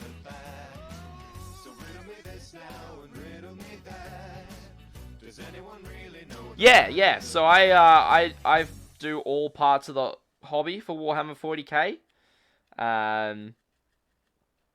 So mainly, most of the streams that I do is more hobbying content. But there are times where I will travel to events to cover them and play live games at my local league, and I'm playing on stream. And just having fun and just celebrating the hobby more than anything. So,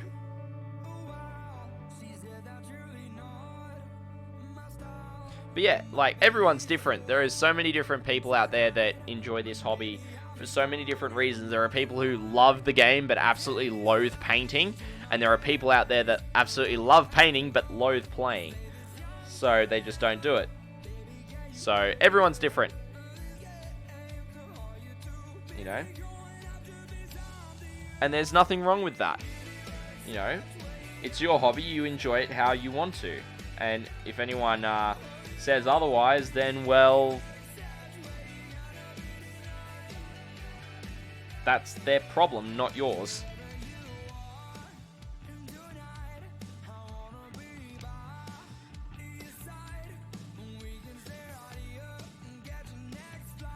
Nice. You get to appreciate what you do more by battling with miniatures you paint, I reckon. Yeah, for sure. There's definitely more satisfaction with putting down painted models on a table than there is putting down grey plastic.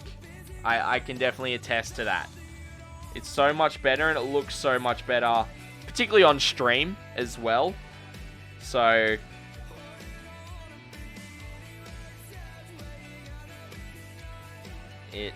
yeah. I always try and have fully painted armies when I do the streams as well for the games. So, or, you know, I kind of got a minimum standard of at least undercoated or base coated.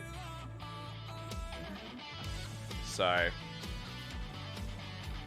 because then it means I'm able to show off progress that I make, but also, you know, I don't just hold that standard for myself, I hold it for the people that I have on that I play against as well.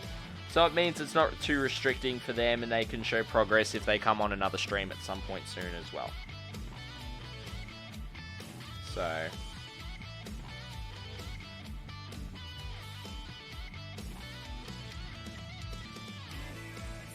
but yeah.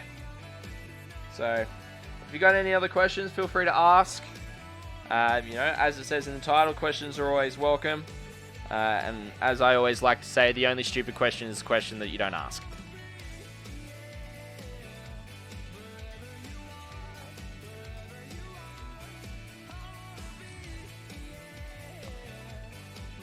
So yeah.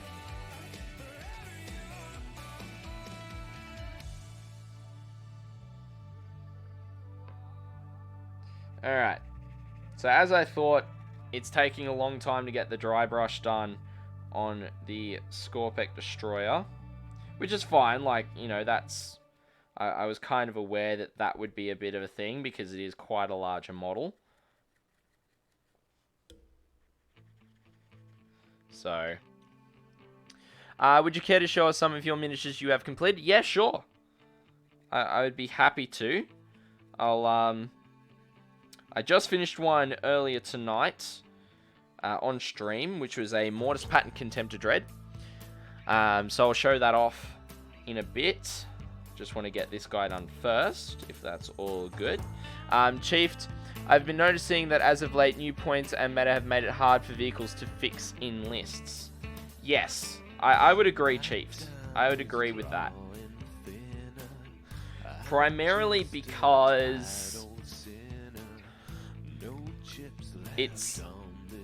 I found that vehicles take up a lot of points that necessarily you're paying more for their toughness and amount of wounds for, rather than their firepower.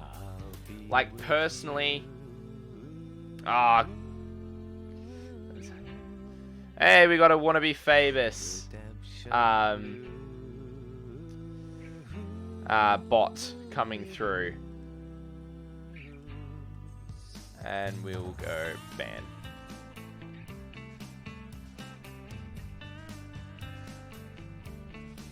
And we're on how many viewers? 13. And they still wanted to come in here and tell me, do I want to be famous? Bots are relentless, everyone.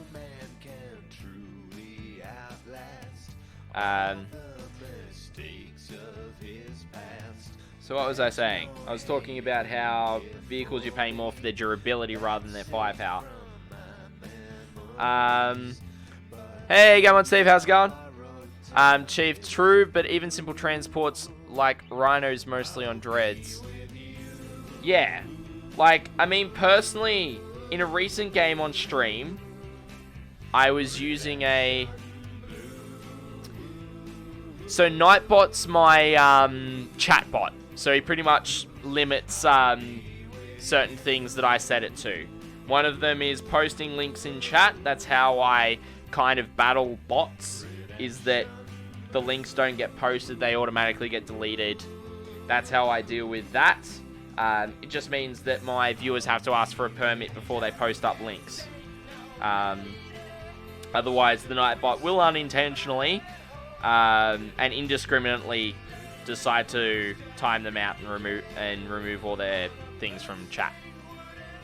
But yeah, Chief, like I was running a Predator, right? And it did hardly anything all game, and I had a Venerable Dreadnought that's the exact, like, almost the exact same points, do so much more work, that I'm actually considering just getting a second Venerable Dreadnought with a Twin Las Cannon. It hits on 2s, it doesn't degrade, like, yeah. Hey, Dingwood, how's it going? What's happening? Hey, 10 Freak. Ah, 10 Freak, you cheeky bugger. I'm going to have to do a deck of pain here, ladies and gentlemen. It comes down to how you want that unit to end the game. Yeah, that's also true, Myth. That is also true. But, I mean, I found that the Predator was missing a lot more in general than the, whatchamacallit, the, Dreadnought. So, that's the frustrating part. So, Chief Dreads are scary that they can, in combating, whereas then tanks are just shot, and I think. Yeah, exactly. Myth, you'll have some vehicles that will deliver so much, but if you lose, it'll suck. Others will have their purpose, like a Rhino or Immolator. Move a unit up the field, and its job's done. If the unit inside can pay for the transport, then the tank blowing up is worth it. Yeah, agreed. I definitely agree with your analysis there, mate. Alright, so as 10 Freak has decided to redeem a deck of pain for me, what this is, ladies and gentlemen, if you're not familiar with what a deck of pain is, now Radically Bad, if you're still sitting in chat, I expect you to do this with me, mate, is that it's an exercise app that gives me a random exercise for a random number of reps. And I always choose core because I don't have any weights or anything at home. And it just gave me 12 crunches.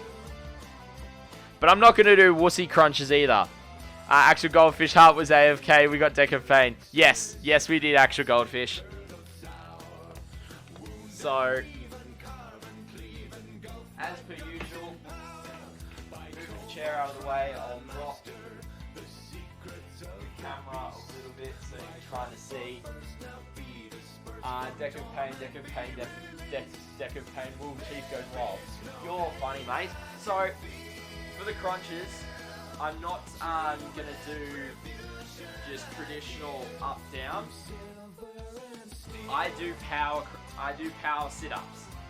So I start off like pretty much flat on my back, and I come up. 1, 2, 3, 4, 5, 6, 7, 8, 9, 10, 11, 12.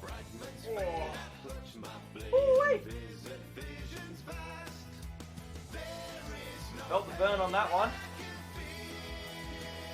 Thank you, 10 Freak, for that, mate. And I'm definitely going to need the hydrate.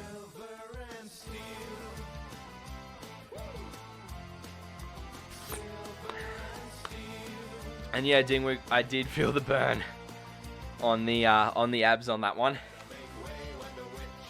Alright, so for Zetman, this is one unit that I finished tonight. I just finished off the basing on it, but this is a Morits Contemptor Dread. So as you can see, all the edge highlighting, all the washes, some small tufts of grass on there as well. So this is the color scheme of my main Space Marines. Thanks, Chief. And Dingwoot, I'm going to have a day off. Yeah, fair enough. So yeah, so I'm really happy with how the Contemptor came out. And then in terms of my Necrons, this is the Overlord that I done a while back for them, but this is their full color scheme. I haven't gotten them based yet. I've got to figure out what basing I want to do for them. But that's the color scheme of the Necrons that I'm going for.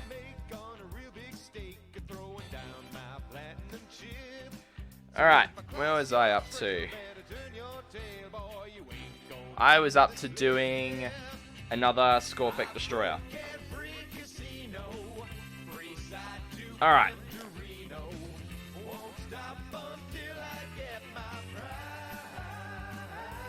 So, we'll...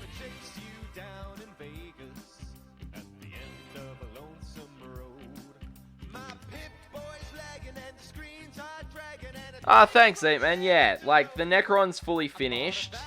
I've just got to do the basing in terms of the, to kind of finish it off. And I'm not sure what I'm wanting to do for it, so I need to do some test models, but also, like, figure out what colors I want to do that's going to complement the blue and the orange quite well. But also that isn't, like, super punchy as well.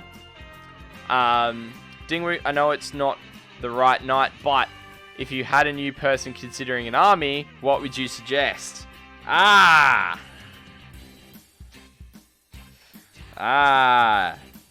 Dingwoot. So I see you read the post of what's happening this week, because Saturday is the is when it's talking about army lists, is when I'm going to be chatting about that. But in terms of starting a new person considering an army, unfortunately, brother, whilst Radically Bad is correct in that sense that they're easy to get your hands on and they're quite cheap, I may have drank the Kool-Aid. Dingwoot, I'm sorry to say this, brother. You're going to have to wait until next Friday.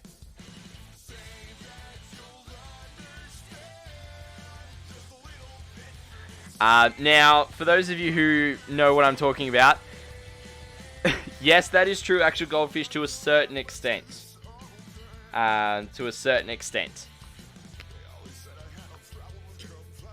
So next Friday and next Saturday, which is the, if you're in Australia, that's the Easter long weekend, I will actually be away for a wedding.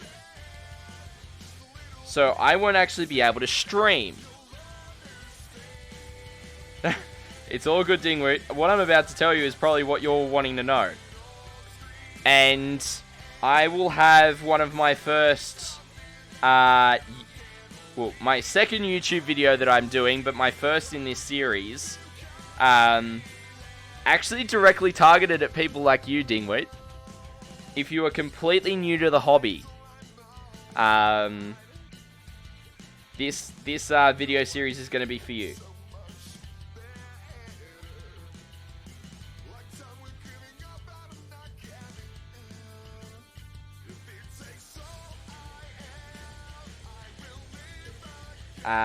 And it starts off the first video, and I'm going to do a second video in this series for the Saturday. So the first one's been released the Friday night. Second one will be released this Saturday. The first one is the 5 worst things to do. Oh, really funny game on Steve. Really funny. Appreciate the humor. Is the worst 5 things to do when you're starting in Warhammer 40k.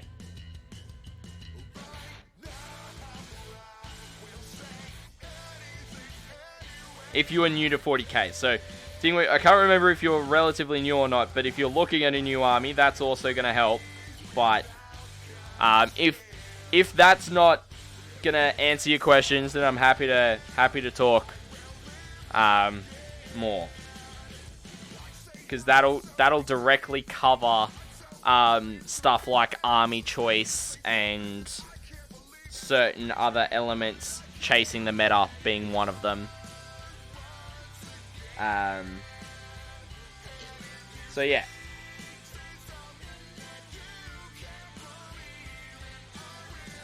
Cool. Well then, Dingwoot, that video is going to be right up your alley, and I 100% recommend you keep your eye out on it on YouTube and or Facebook. So if you hit !socials in chat, I know Actual Goldfish hit it earlier, it'll give you the links to all of my social medias, where it'll be on, you know, Facebook, as well as YouTube. Game on Steve, buy more models that will fit in your house. Number 2, buy more models when the ones you have don't fit in your house. Oh, come on, Game on Steve. I'm not like that. But yeah, no. That video is going to be really targeted at you, for sure, Dingwoot. So, nice. Yeah, I try to upload my VODs once a month.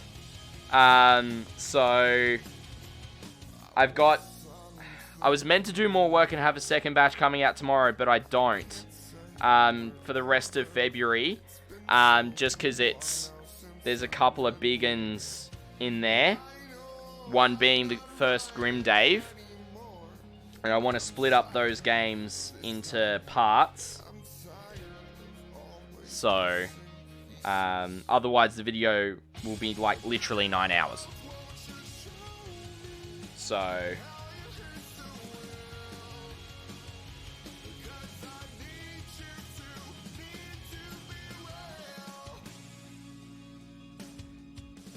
but yeah, if you already subscribed to the YouTube, then you'll get a notification when it goes up, as well as on the Facebook. I'll do a story, Facebook story, Instagram story for when it's going live as well.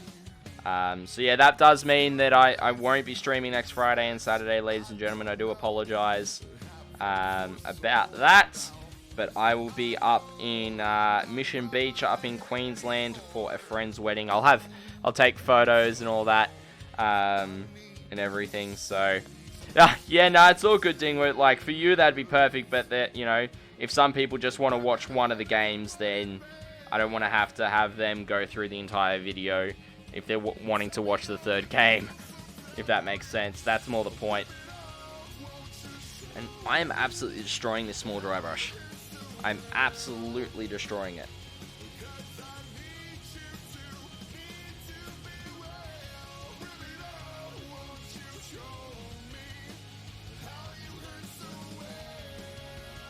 Alright. Oh, I have been. It's one of the synthetic ones. Too easy is that, man. Thanks for coming and hanging out. I hope I'll catch you some point soon. Like, that's...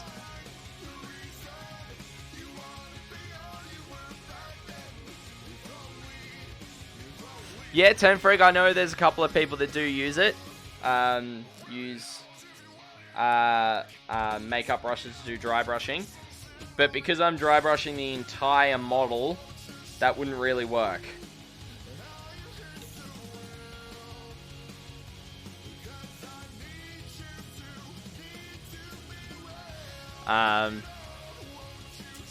Dingwoot, sorry.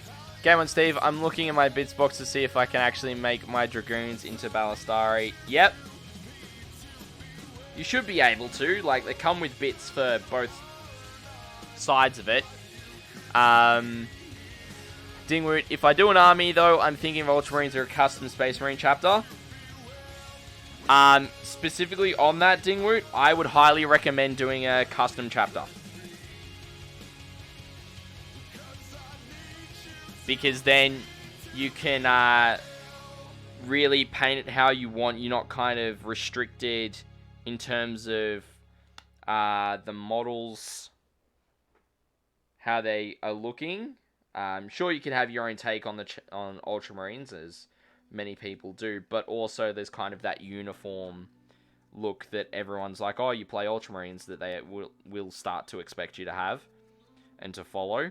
The custom chapter route, you get to paint the colors you want to paint in the style you want to paint it. You can play with the rules you want to play with. You're not just, you know,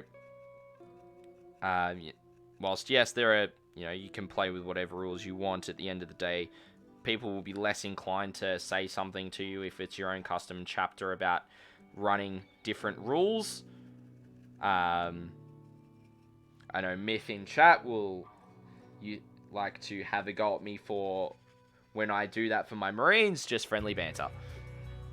Oh, there's nothing wrong with it. Like, if you want to do Ultramarines, that's fine. But what you could also do is with your custom chapter, is you could still get those characters and still be able to use them as your custom chapter and play them as Ultramarines and add your own style. Like, but Myth, like, no, that's not me. Wait, no, is that Matt? No, it's Matt that does that, isn't it? Or is it Rob? It's one of those two boys. The silly Mander. Yes, it is Matt. 10 for egg because they're the chosen sons. Yeah. Matt. Yeah. Yeah. I got there. It is a little. It is a little. Myth. Anyway, Dingwoot. Like, there's nothing wrong with being an Ultramarines player. I will personally say that. They are the poster boys of the Imperium. Like, all the Space Marine Codex will have Ultramarines on the front, and they've got the most named characters as any other chapter. Like, if you want to go for it, go for it. Like, I'm not telling you this to, you know, stop you from doing something. If you really want to do it, go for it. The reason why I'm saying it is to, you know, don't necessarily lock yourself into it if you are not having your heart set on it. Is more what I'm saying. So, like, Ventress is a cool model, I will say that. But yeah, name characters like that you can always get and paint up in your own chapter scheme. Say you're playing Ultramarines and play them. So, like, it's also how the rules work and everything that's where I'm coming from. But I'm happy to help you out with it, brother. Like, if you want to figure out what you want to do, feel free to drop me a direct message on the Discord and we can chat. Like, I'm happy to give you some list ideas or give you some hobby tips, things like that, so that you've got a good understanding of why you're doing what you're doing and everything like that. So, yeah, like, you could play him in a custom chapter, but when you play the army, the chapter tactics you have to run is Ultramarines. Or a successor chapter of Ultramarines using some specific rules to be able to run in. So, that's more what I'm referring to. But I can send you photos, I can help you out with it as much as you need, brother. As much as you need, I'm happy to help.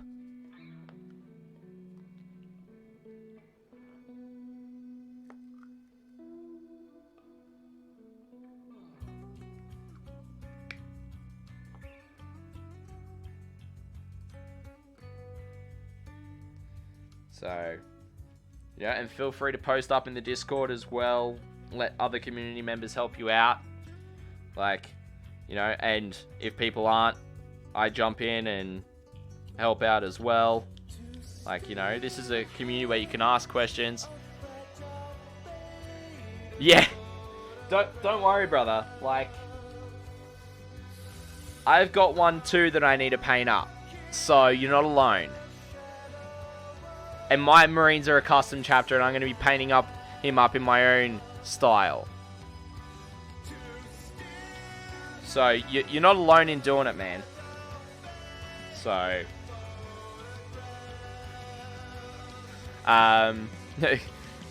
Chiefs, Contemptor Dread, do you run that with external servitude? You mean Duty Eternal?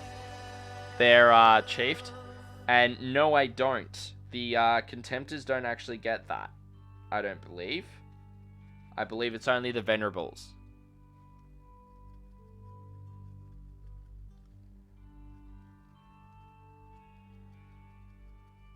in terms of the Feel No Pain save. But I know that all Dreadnoughts get the -1 damage now. So, Dingwoot, Bobby G.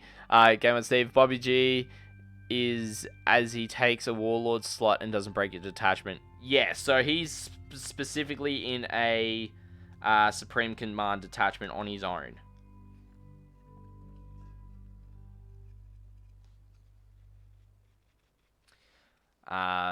Tenfreg, how many Primarchs have models and tabletop rules? 3. Yes. So you've got Reboot Gilliman for the Ultramarines. You've then got Magnus the Red for Thousand Suns, and Mortarion for Death Guard. That is currently the only 3 that have been released. But there are more in 30k.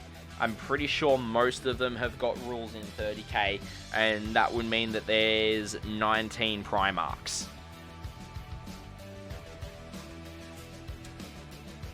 I'm not sure if they've all got models as of yet, but I know that they've all been had rules released for them.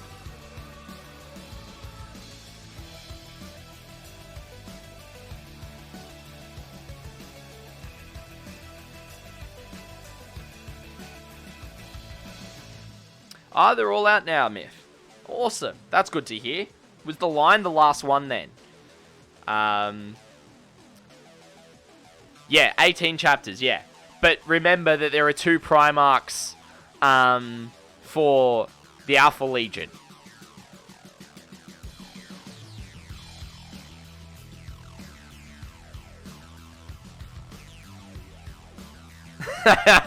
Myth's just like, oh, come on.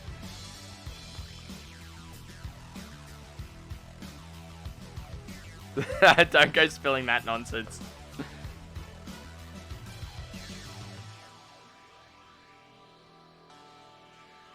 Can you play 30k version of Uncle Bob in 40k game? In terms of like using the model or the rules? Because that'll I'll be able to give you an answer. And Magnus totally did nothing wrong, I agree. But still, he did not follow a direct order.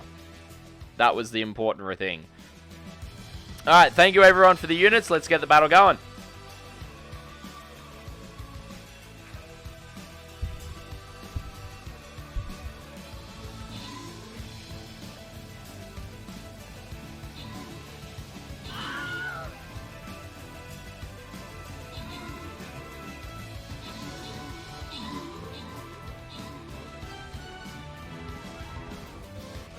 Hey, thank you everyone for the units. Dingwood, if it's the model, then as long as it's on the same size base, you should be fine. And the winner goes to Game on Stephen Radically Bad. Congratulations on your rewards, gentlemen. Thank you for participating. Alrighty, now we're up to the boss battle, and this is where the War Beast comes out for me.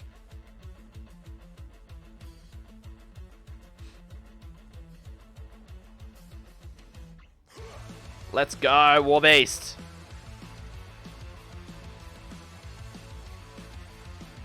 Alright, place your big units down, ladies and gentlemen. Let's get this battle won.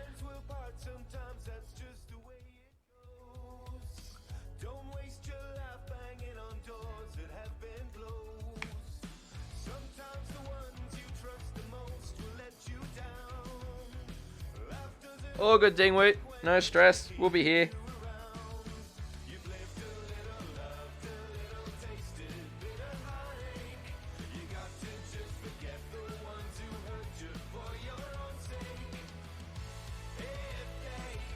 Alrighty.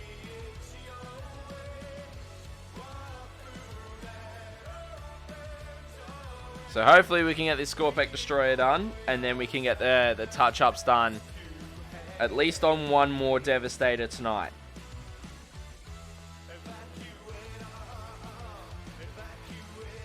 The Sergeant shouldn't take too long, so maybe we can get both done.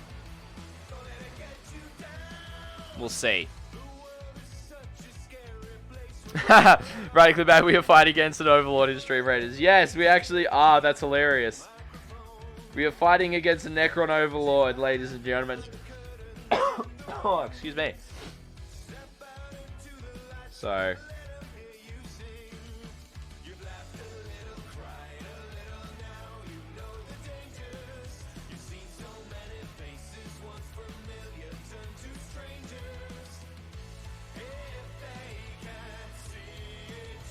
Like, there is a striking resemblance right there.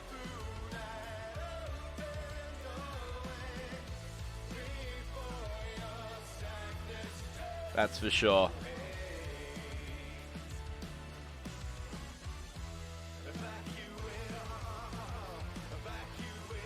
But yeah. So, the Skorpek Destroyers actually shouldn't take me that long compared to a normal Necron Warrior, because I'm not,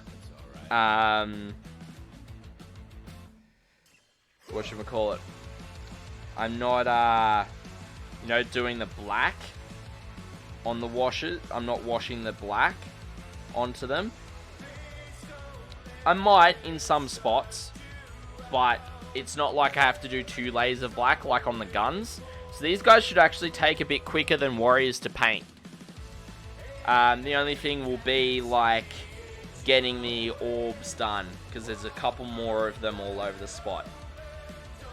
I think there's 1 on each leg, a couple on the arms, and the weapons. But over time, you know, shouldn't be too much to paint up, and should be able to get them done in a couple of sessions.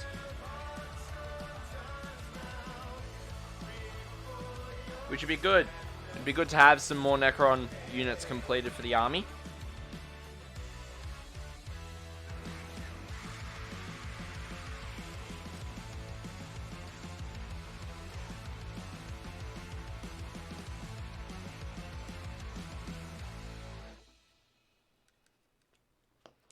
But yeah, I hope everyone is enjoying the stream and just hanging out and having fun, chatting with each other and myself in chat.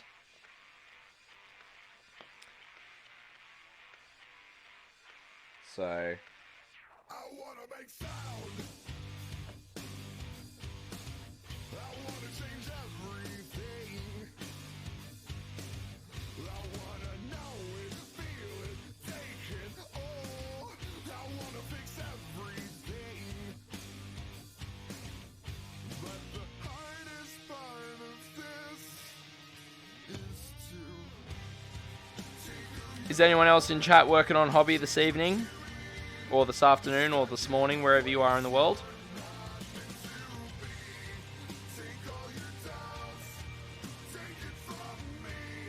Oh, nice, Chiefs. I'll have to have a look at that at some point, brother. Nice, Smith. Doing a bit of a resetting the mechanism.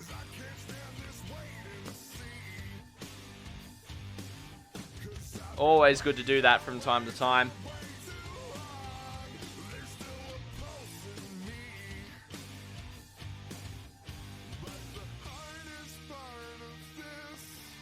Cast later, I've got to do the Ravenwing. Nice.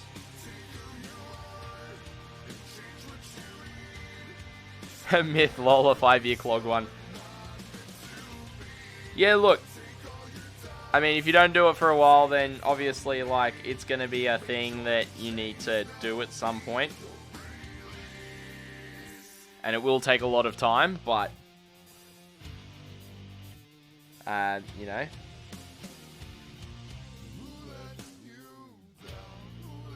You know, it'll feel satisfying once you got it done, brother. I have no doubt about it. And I just hit my microphone, so apologies if there was any feedback on that for you.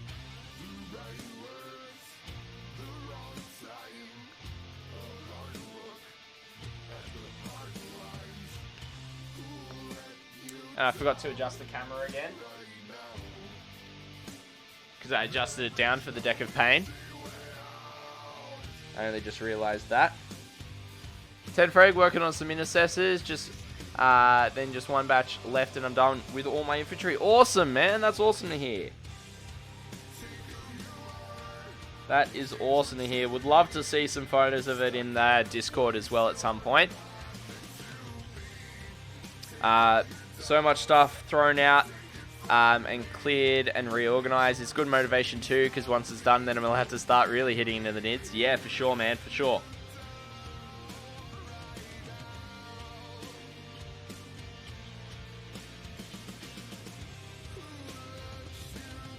Radical Bad, I'm currently making some custom Lego figures that someone commissioned for me. Awesome, man, awesome.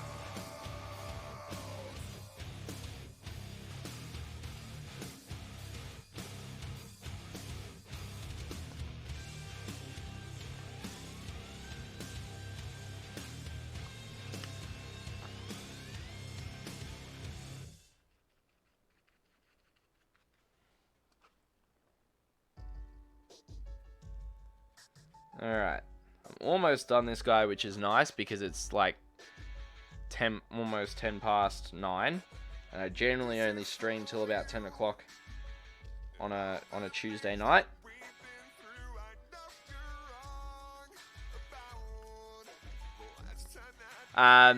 Chief, peace out, chat. Awesome hanging out tonight, Scotty. Catch you soon. Yeah, too easy, Chief. Catch you soon, brother. Hope you get a good night's sleep. And I will talk to you at some point soon, man.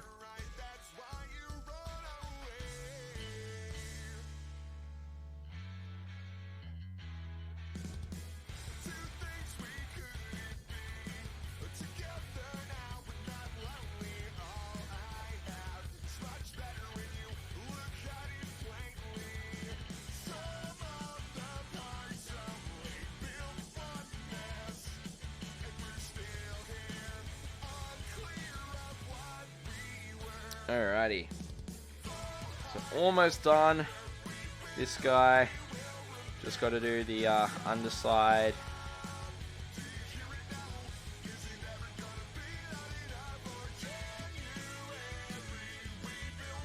For this blade, and then I've got the other blade to do, and then he's done.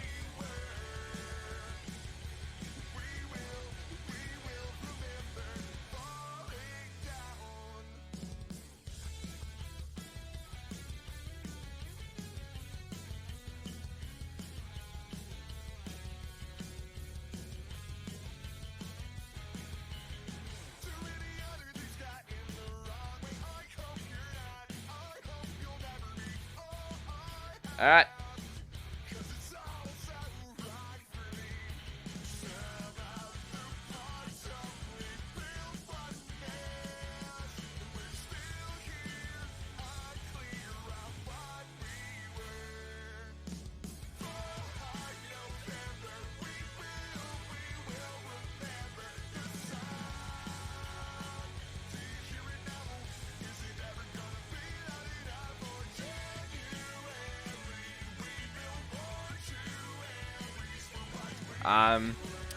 So do most people go for 1,500 points, or are there usually smaller games played? So generally it depends on what your local area is playing. Generally I would recommend starting off with, say, like a combat patrol box or a start collecting box. Because then they're kind of usually a good place to start, particularly the combat patrol boxes, because they do get you about 500 point army to start off with, and you can add from there.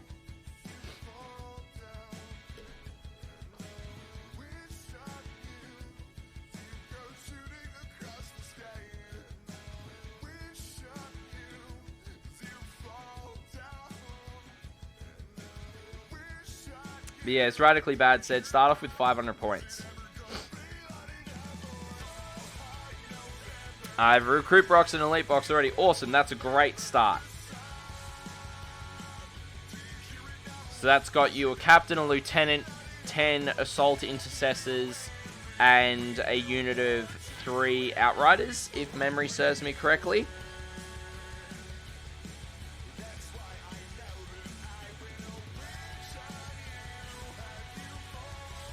Yeah, nice. So that should be around 500 points.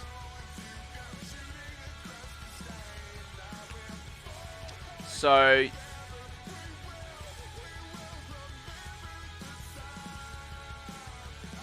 Tegrig, 500, 1,000, 1,500, 2,000 can all be fun. Don't know if people still play 1850. Always thought it was an odd points number. It used to be the standard tournament points level, 10 Freak, but now it's just gone back to 2,000. So, Radical Bad, it's a little over 500 points. Awesome. Awesome. So it's a good start for you. I would say next up, look at adding units you like the look of to the army, but also look into probably more troop choices first. I think for safes, I'll pick up the Command Edition as well. Yeah, that's not bad. Radically Bad, it actually comes with the rules in the Command Edition, I'm pretty sure. Like a small A5 rulebook. Yeah.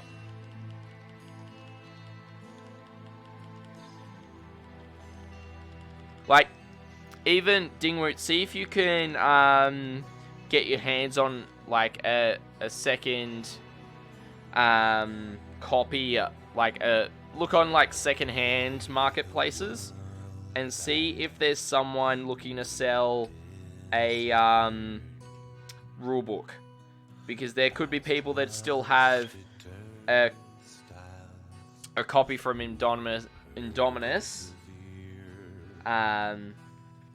that they just wanted the models, they didn't need the rules, that you could grab that from. But if you're able to find a box of Indominus, that would be an absolute awesome way to increase what you got. So,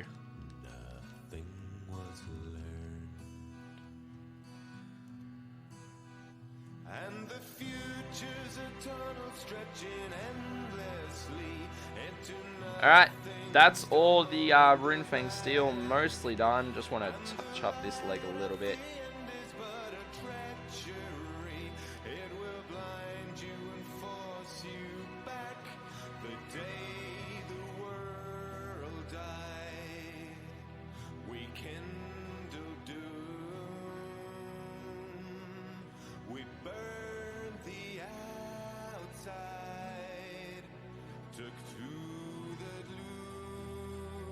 Cool, that's it done. So that's all the Runefang Steel done on them. So, Indominus box is still available, just not from GW, yeah. Temporary, do you know where, my man? My local store has 3 Indominus boxes.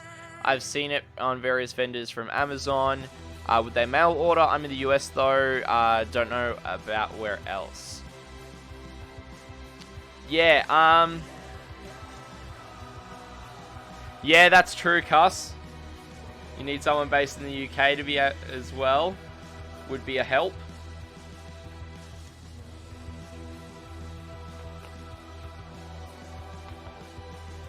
Alright. Now that the dry brushing's all done,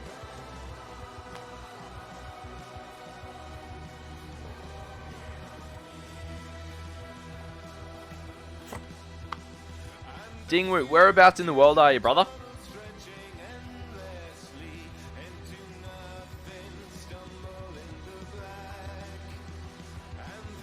Ah, 10 frag, yeah, that happens. Ah! You're on the Goldie, right.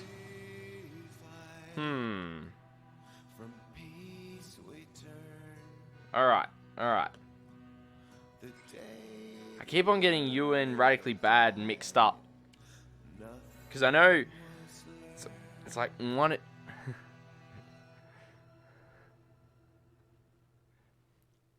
Too easy, cuss. Sorry about that. I try my best not to get it wrong.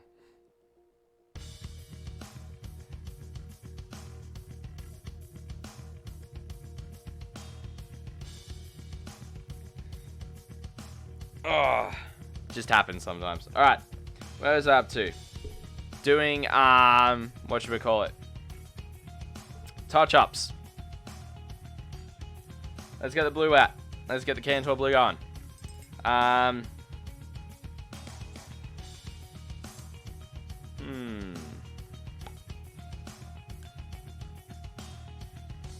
Let's see. What are we thinking?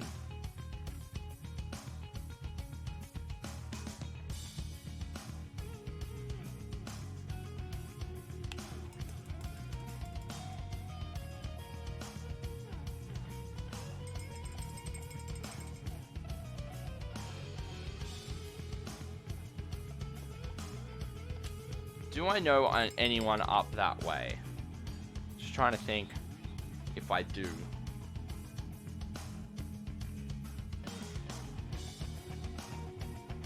Because I'm that guy that would buy Indominus, so I could potentially field Ultras. Then when I'm bored, have Necrons. Yeah, that's true. I mean, that's how I started my Necron army, if I'm honest.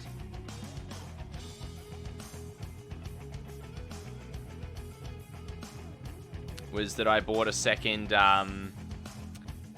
half.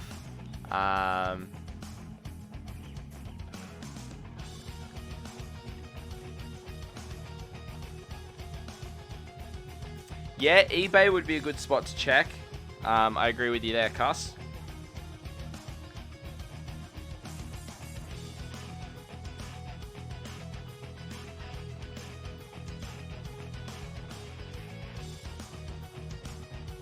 Even like the Australian Warhammer 40k buy, swap and sell could be a good spot.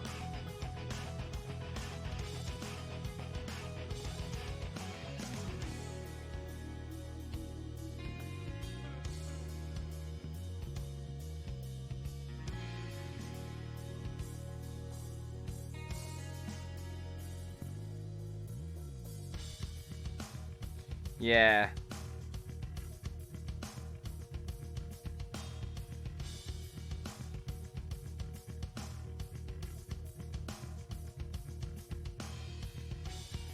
I know that I've seen a lot of people just splitting them off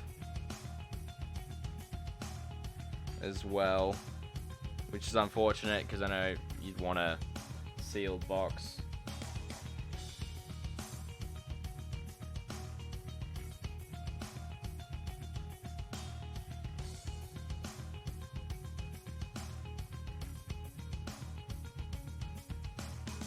But yeah.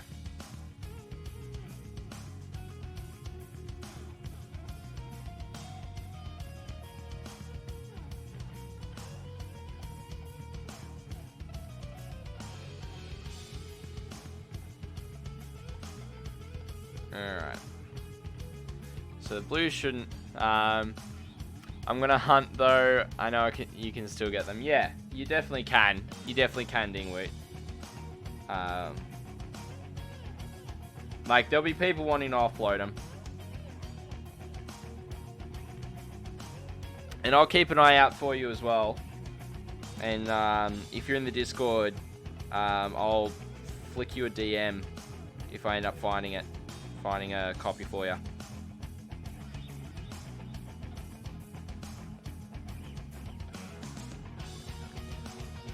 But yeah, no, I completely know what it feels like. Yeah, awesome, awesome. Well, then I'll be able to flick you one if I do see one come up and available down this way.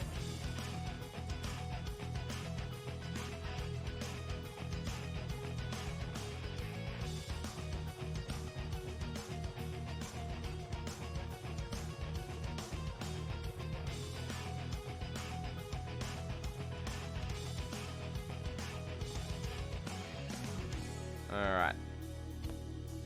But yeah.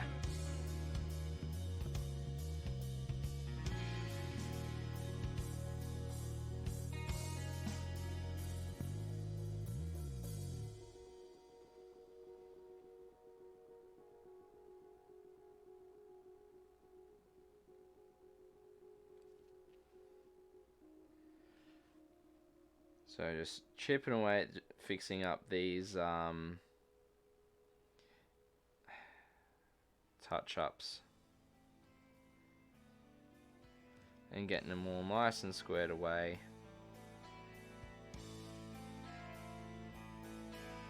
Which does take time, but it means that it looks all good when it does come up to being complete.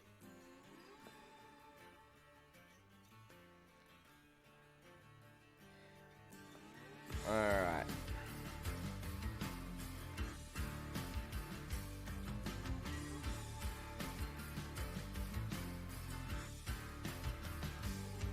That's Rank galleys with the stink of decay. Stamped down under boots of the company. Slay spirit shouldn't be too hard to get these touch-ups done on the Sergeant pretty quickly, which is good. It's all you know now. Suffering unless you breathe in the fumes. Still here they go, selling you the sky and the stars. Always gotta push it too far. Ain't no profit in my pride. You can't put a price on me. Selling you the sky and the stars. Railing you is All right.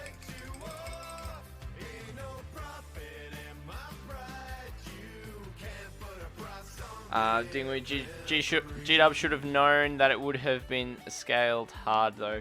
Yeah, exactly. Exactly. Cars, I can source you one here and send it. Probs is postage will be a pain. It will be a bitch. Yeah.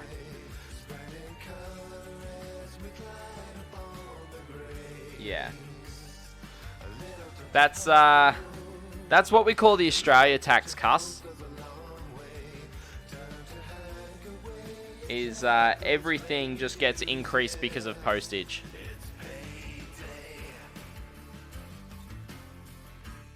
So,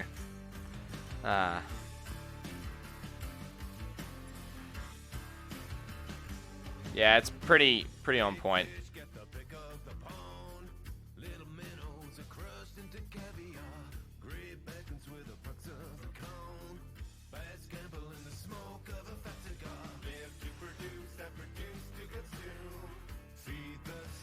Rayclub Ad, I'm in the US and it would be like $1.99 plus tax and shipping. Yeah, yeah, exactly.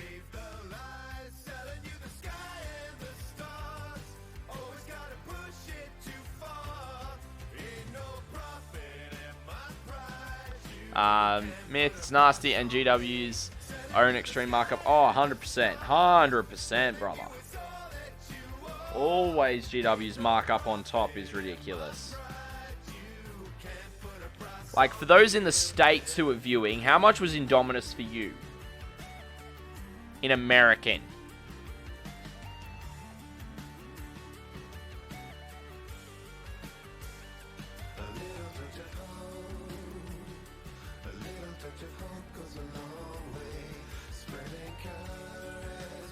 $1.99. Okay. So in Australia it was 290 Australian.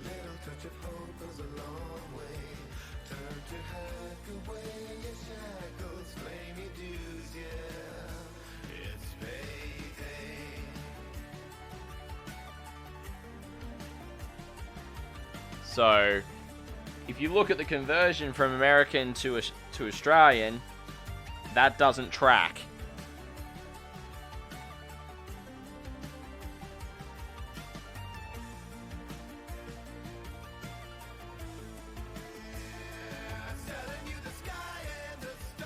Yeah, exactly. There's the $30 extra actual goldfish, which is crazy.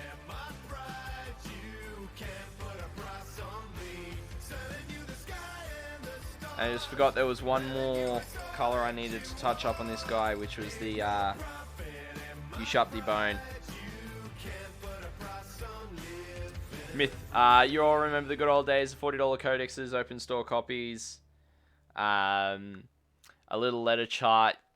You had to check how much each model was. Yes, I still remember those days, Myth. I still remember those days. The goods, they were the goods.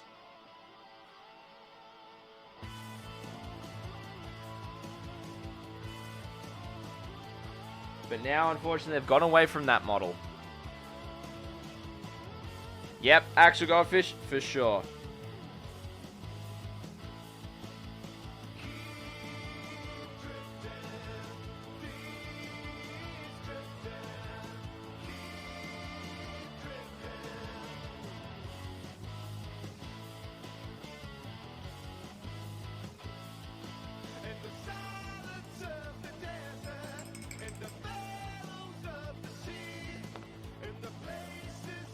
Oh, Turnfreg remembers $20 codexes. Jeez. Who remembers the White Dwarf archive?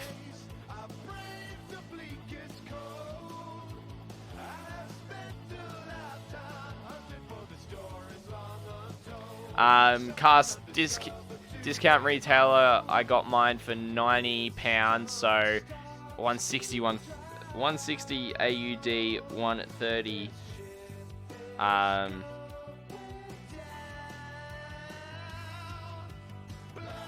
130 American. That's insane, Cass.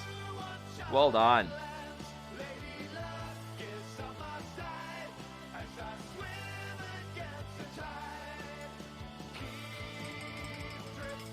Game and Steve, you mean the annual?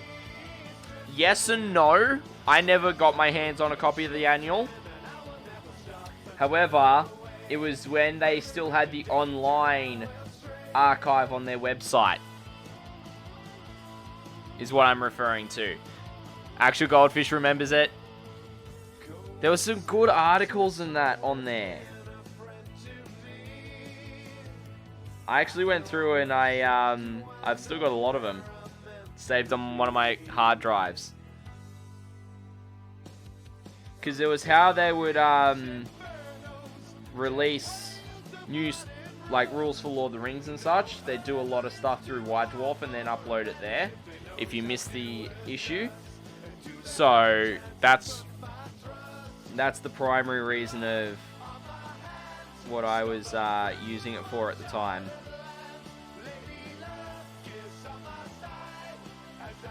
But yeah.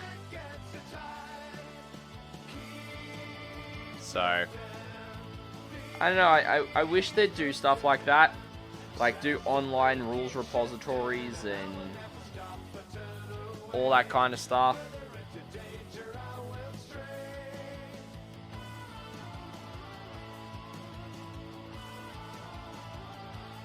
But yeah, I can't remember if anyone was here on Friday night last week when I was hanging out with Red Belly. And we were having a hobby sesh. That GW actually reduced their subscription cost to the app. Actual Goldfish, then you wouldn't spend as much money, Scotty. They can't have that. Yeah, that's true. That's true, Actual Goldfish.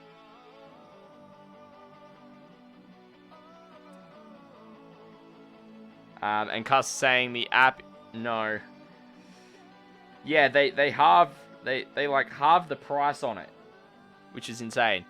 Game Steve, we the consumer let them get too greedy, but just paying the constant increased wallet theft. Yeah, they reduced the app because everyone tried it and walked away because it's shit. Yeah. Like, if they actually decided to keep everything on there and not remove it when they updated rules, which is what they should actually be doing, and then people can actually subscribe to it and there's actual value to it, then it'd be definitely worth what the price that it was. Alright, we got Stream Raiders. Let's get into it. Thank you, everyone, for the units. How many units we got on the field? We got 42. Let's go! Let's get it done.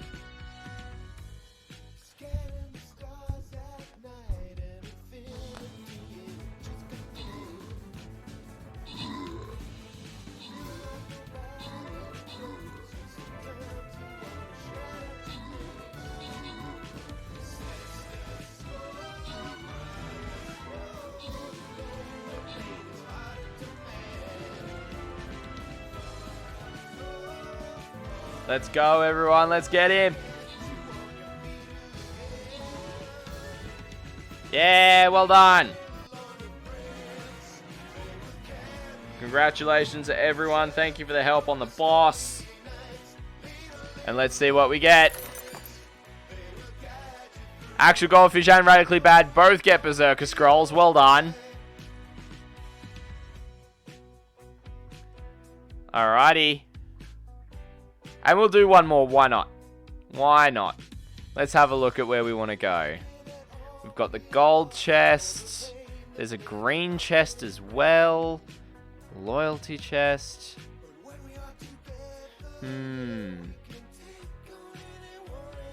I reckon we're going to go up and come back down, hit the gold. And then go down that way. So we'll start here. This will be the last battle for the evening, ladies and gentlemen.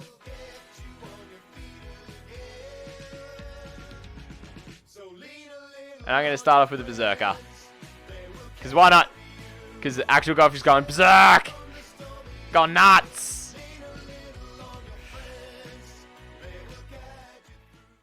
Alright.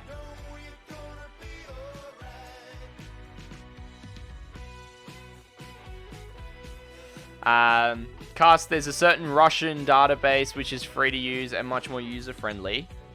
And Battlescribe, yeah. Battlescribe, I'm not... I think what I like about the app, and if it's anything like that Russian database you've said... you know, I like the functionality of being able to look stuff up straight away, not just unit rules, but also stratagems and warlord traits and all that kind of stuff, as well as like secondaries and those kind of things. I think should all be able to be accessed in the app.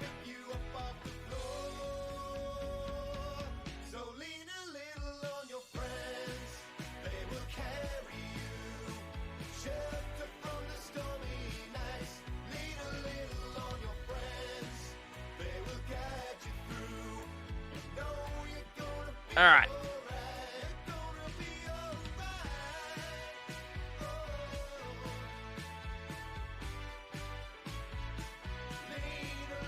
So we're getting there. It has everything cast. Okay. Would you mind DMing it to me via Discord? If you don't mind.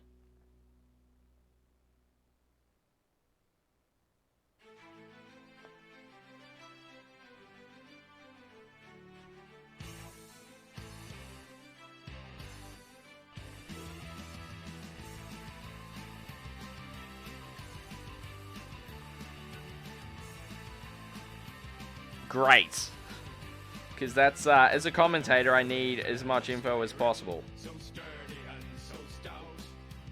Actual goldfish. Cheeky breaky. Thanks, Cass. Really appreciate that. And actual goldfish, that was the perfect response there. It has everything, but it's still not real functional on a phone. That's fine. I've got my tablet for it, Game on Steve. That's what I'll use it on. Because I can just open it in a web browser, so...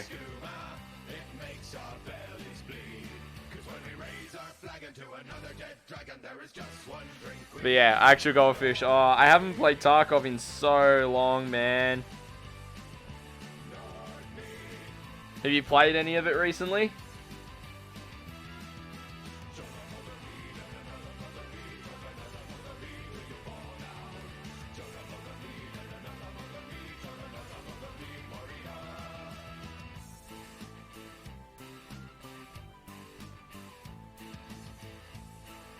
Yeah. Like, I used to... Like, don't get me wrong. I really enjoy Tarkov. I really do. I just think because I'm so focused on the channel and content and everything, I'm just putting a lot of time into it. And so, it's... You know, I don't have that spare time to be able to play Tarkov. Last time I got domed 30 seconds into the first raid and decided to do something else. That's very fair. That's very fair. When you get that first up, you know the day is going to be rough. So yeah, I'm with you on that, man. Where I just go, yeah, nah, no, thank you. I just don't want to get domed consistently. So.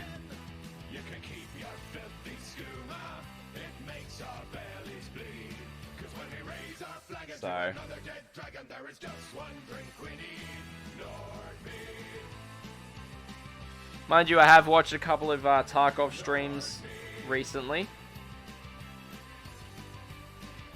So...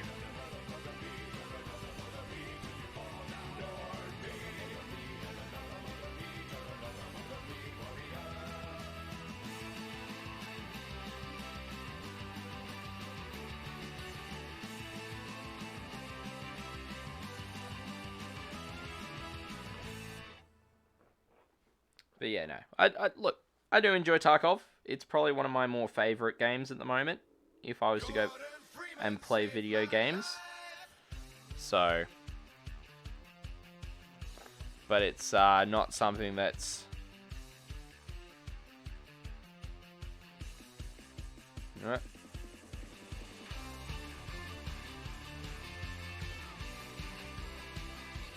Hopefully you should be able to send it through now. Cuss, I just accepted your friend request. So.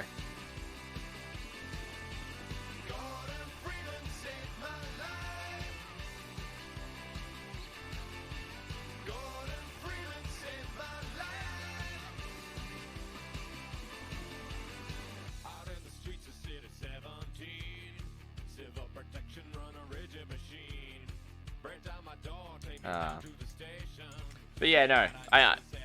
I don't know, I think the game used to be a lot of like MP7s and SVDs in terms of like the big guns and M4s and such.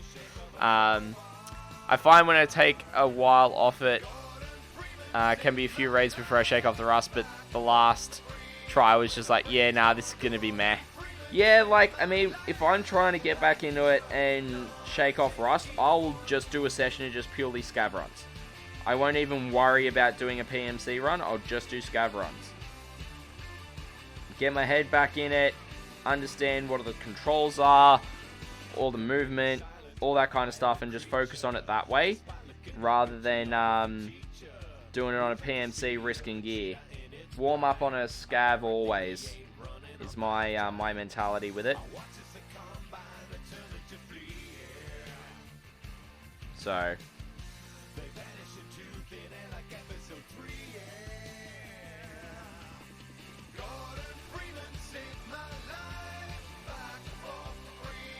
Awesome. Thanks, Cass. Really appreciate that.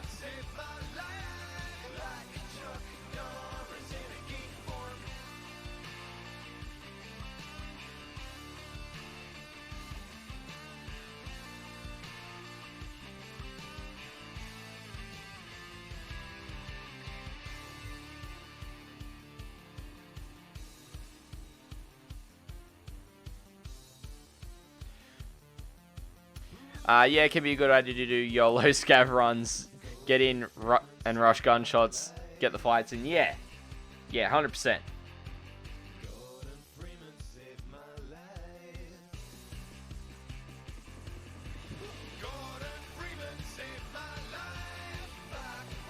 So, but yeah, I mean, I don't particularly miss it either. To be honest. I'm just enjoying doing the hobby content for everyone. Oh yeah, for sure. Like, you go in with that mentality. It's like, I'd rather die than get out with what I've got.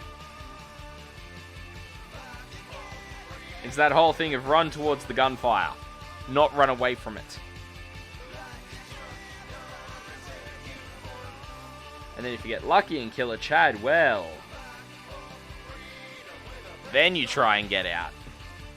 Or you try and go and kill more Chads.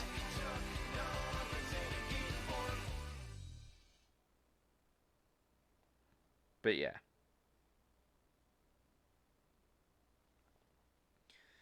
Nah, it's good fun. I do enjoy Tarkov. I think for me, what I really enjoy about it is the gun customization. That's my favorite part of it. Because you can do so much, and there's so many upgrades and different weapon loadouts that you can take. But yeah, as I was saying, like, I think the gun meta is very much now just Vectors and Mark 18s. Is pretty much what I've been seeing.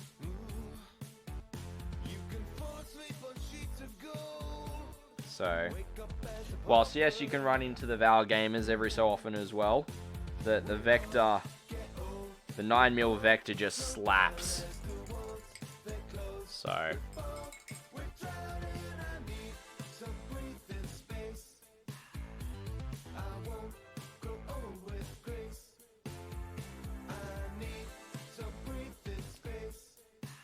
yeah, like, I enjoy running a good old AK-74 too. Like, that's my go-to. 60 round mag, decent erg, decent range, suppressed. Like, that's just what I enjoy.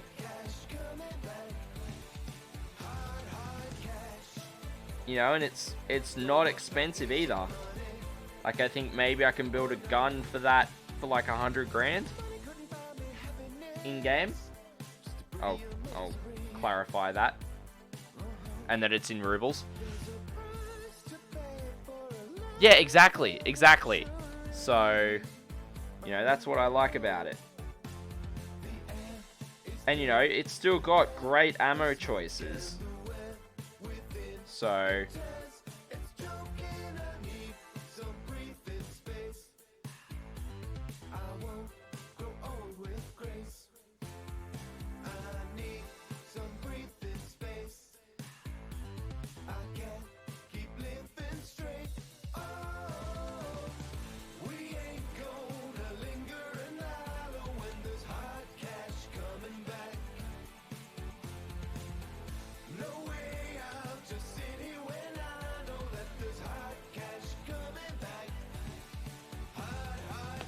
alright.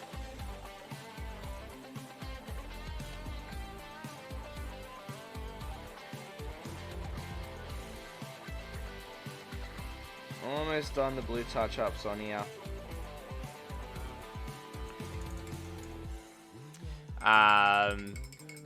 You can kill a gear guy with a Makarov, so having the best $1 million gun isn't as important as some people think. Yeah.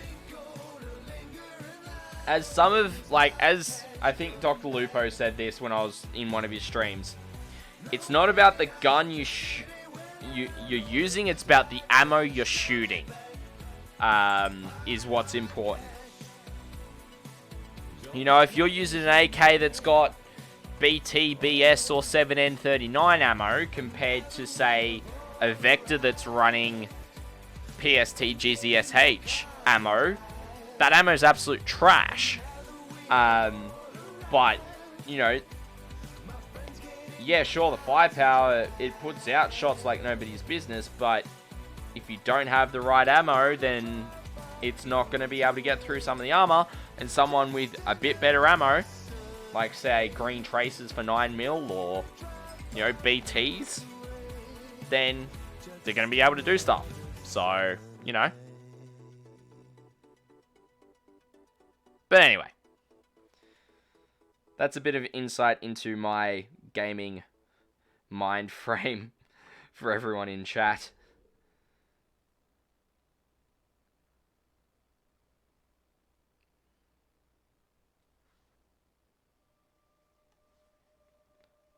A little bit more blue to do underneath there. There we go. That's looking a bit cleaner.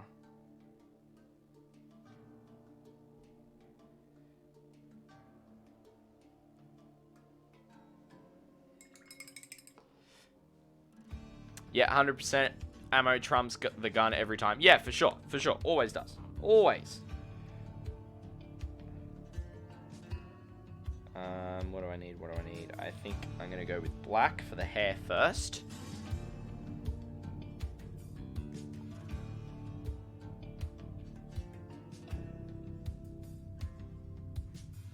What is the measure of the common man? No deeds to share, gifts to compare. When all I have, it rests on ticking hands. I have my ways, descent delayed, and I have tried to make you see a brighter hue. But deep down I know I'll be forever blue. And there's a blackness inside me that's breaking through. So I just want to go in and just touch up the hair on this guy a little bit. Make sure it's all nice and cleaned up.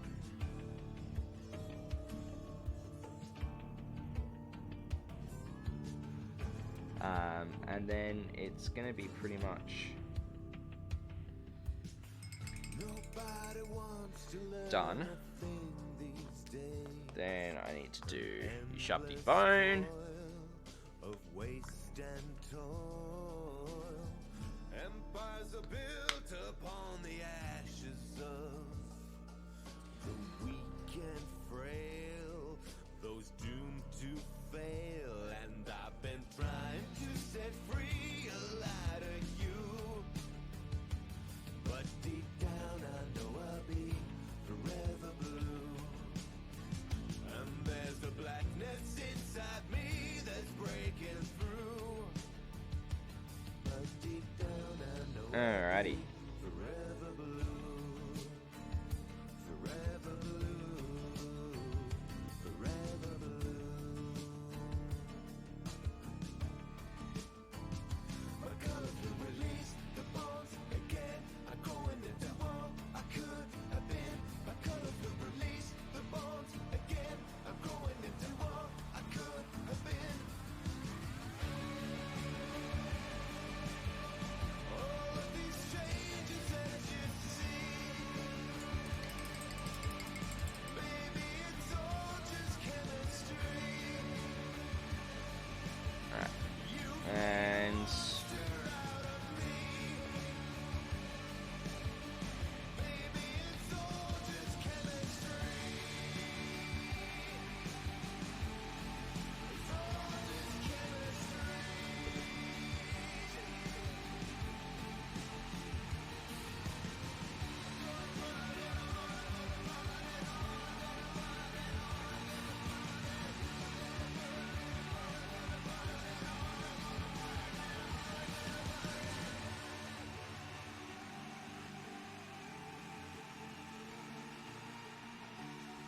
just getting it done as much as we can.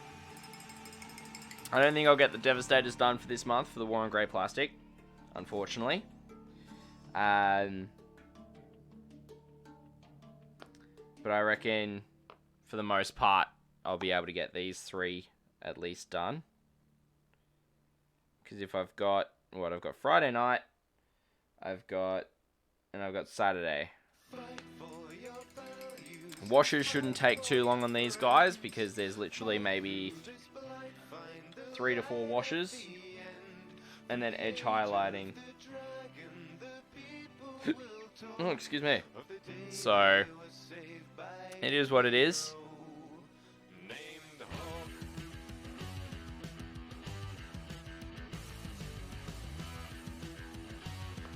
It's just all about consistency of just slowly getting through stuff more than anything.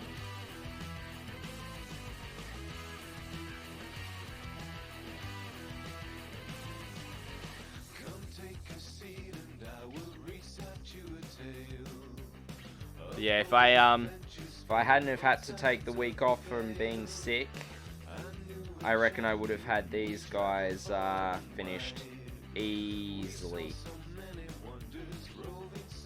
So,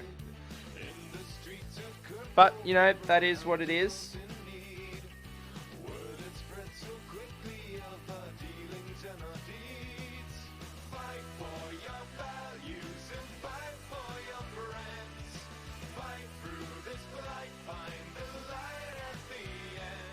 Alright. So we're getting there in terms of getting it done.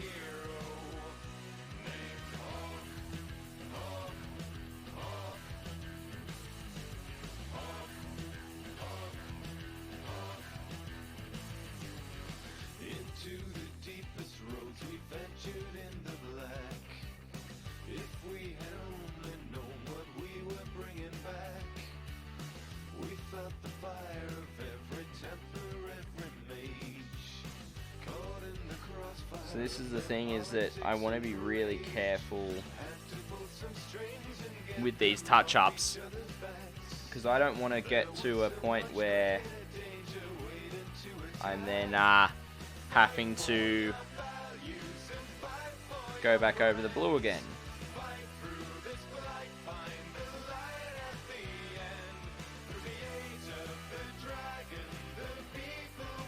So I'm just kind of being quite careful.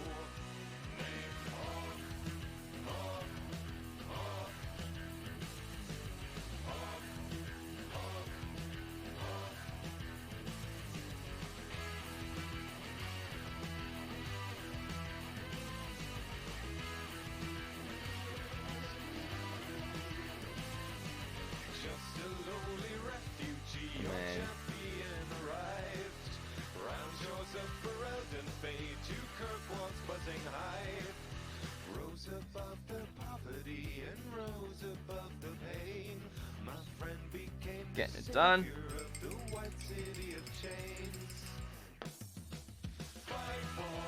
So I've still got a couple more touch-ups to do on this guy. Mainly the metal, which will take time, which I don't think I'll have tonight.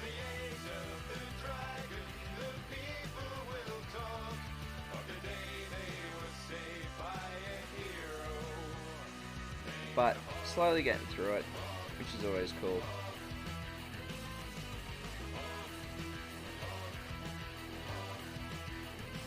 Gold on the gun is fine as well.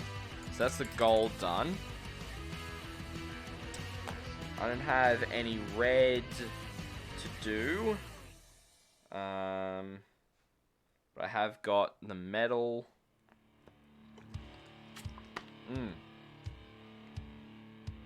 Actually, speaking of metal, let me have a look. There's only a couple of spots, so I reckon I could probably get it done. We'll give it a crack, shall we?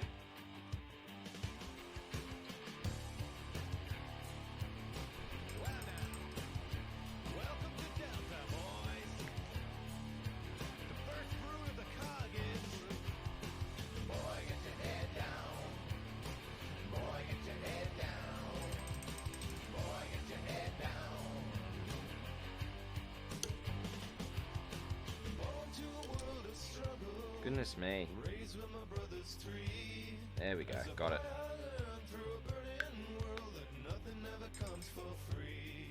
No, all good, Myth. It's all good, brother. Don't stress. Got to do what you got to do.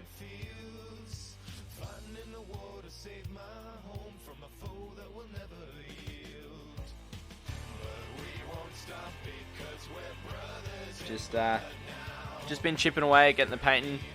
Don't suppose anyone has any tricks for getting bends out of larger cutting mats. Mine's got like a ripple in it, so annoying. Just tried ironing it, lol.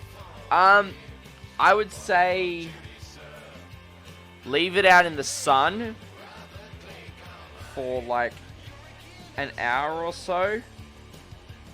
Because it's plastic, right? So,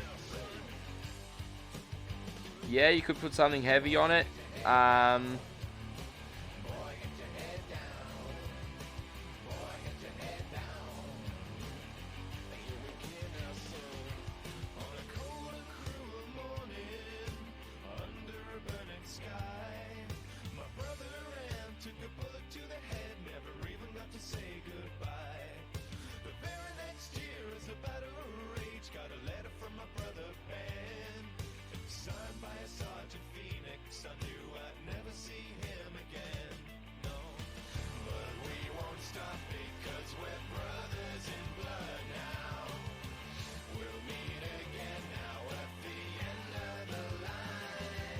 Scotty, not all plastics are the same. Yeah, I know. I know not all plastics are the same.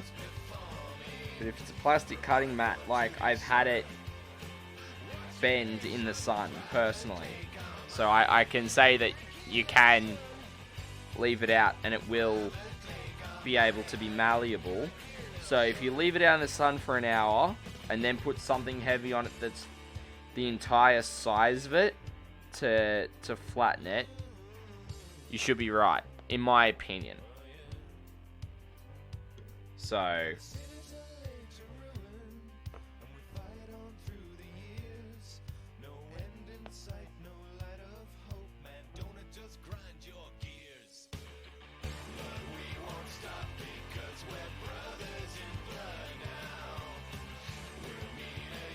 Alright. We're getting there.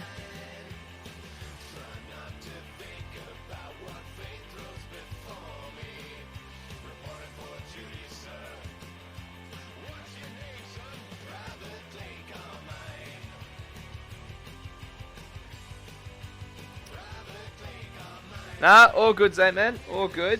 They're just keeping on going, getting the touch-ups done on the Devastators. And just chipping away at it more than anything.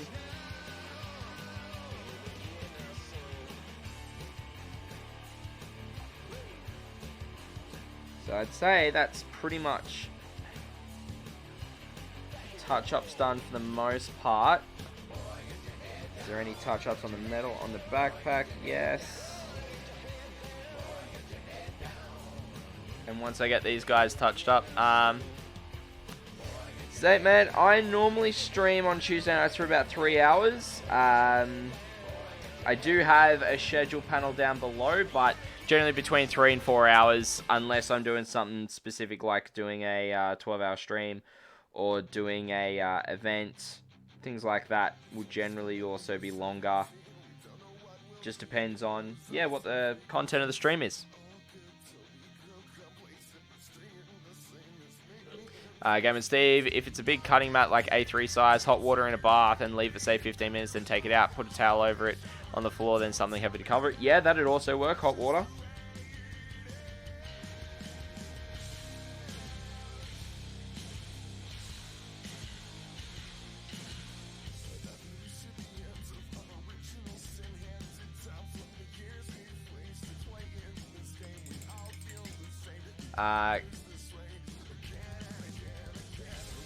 It's an A2 one. Yes, I've got one of those.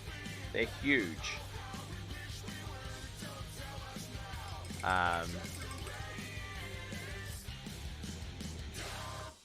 Alright, I'm happy to call this guy in terms of his touch-ups done. Maybe there's a couple of spots.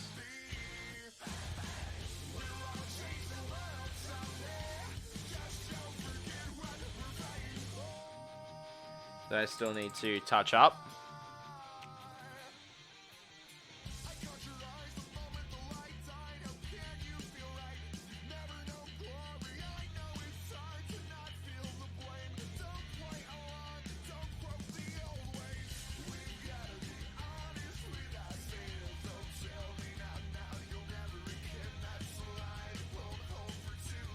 Alright, so we're almost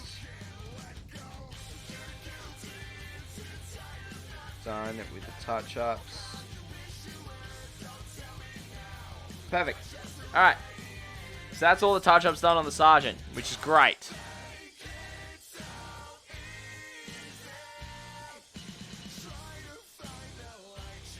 Alright.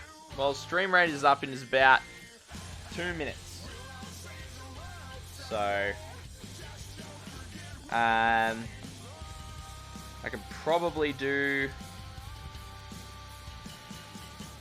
the setup part for this guy. But yeah, I'm really happy with the progress we made tonight. Getting the silver done on these guys really means they're, you know, a decent way done, which is always awesome. And then we'll come back on Friday. We'll do the blue washes on the Skorpeks. And we'll keep on going with the Devastators. And now that Contemptor's done, he can be packed away, which is awesome. And I can strike him off the list, which is over on the left here. But I'll probably have to increase the opacity of the background now that the paint palette's directly underneath it. That's probably a bit easier to see now, I reckon. And I might change that to being black for the text.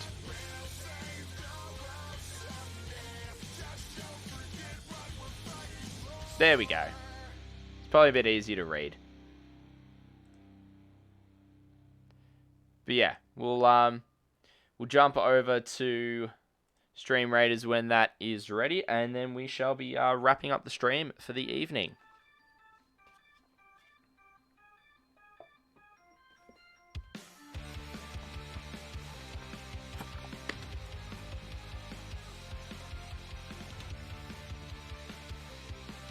But yeah, I hope everyone has enjoyed the stream this evening, hanging out and having some fun.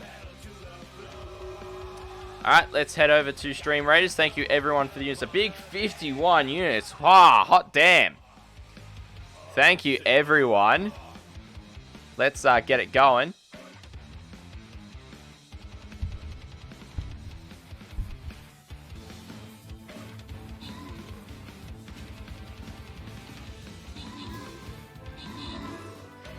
Nice, actual goldfish.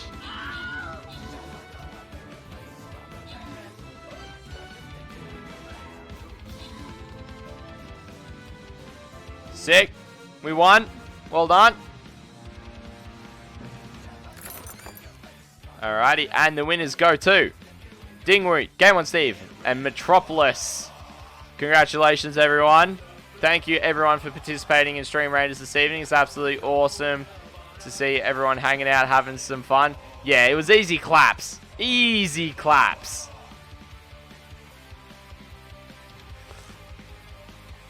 Alright. So. Oh, you got, better TTV working. Now that I can see it. Nice. Alright, well, everyone, thank you so much for coming and hanging out. It's been absolutely awesome having you with me this evening, and everyone in the chapter as well. So, up here. Close. It's there. I gotta remember to point this way. So they're the goals for the giveaway. Pretty much once we hit 300 followers and 30 subscribers, I'll be giving away a HQ painted up by myself to a lucky person up to the value of $60 Australian. We've also had some members of the community reach out to help out with that as well, with some extra stuff, which is going to be absolutely awesome.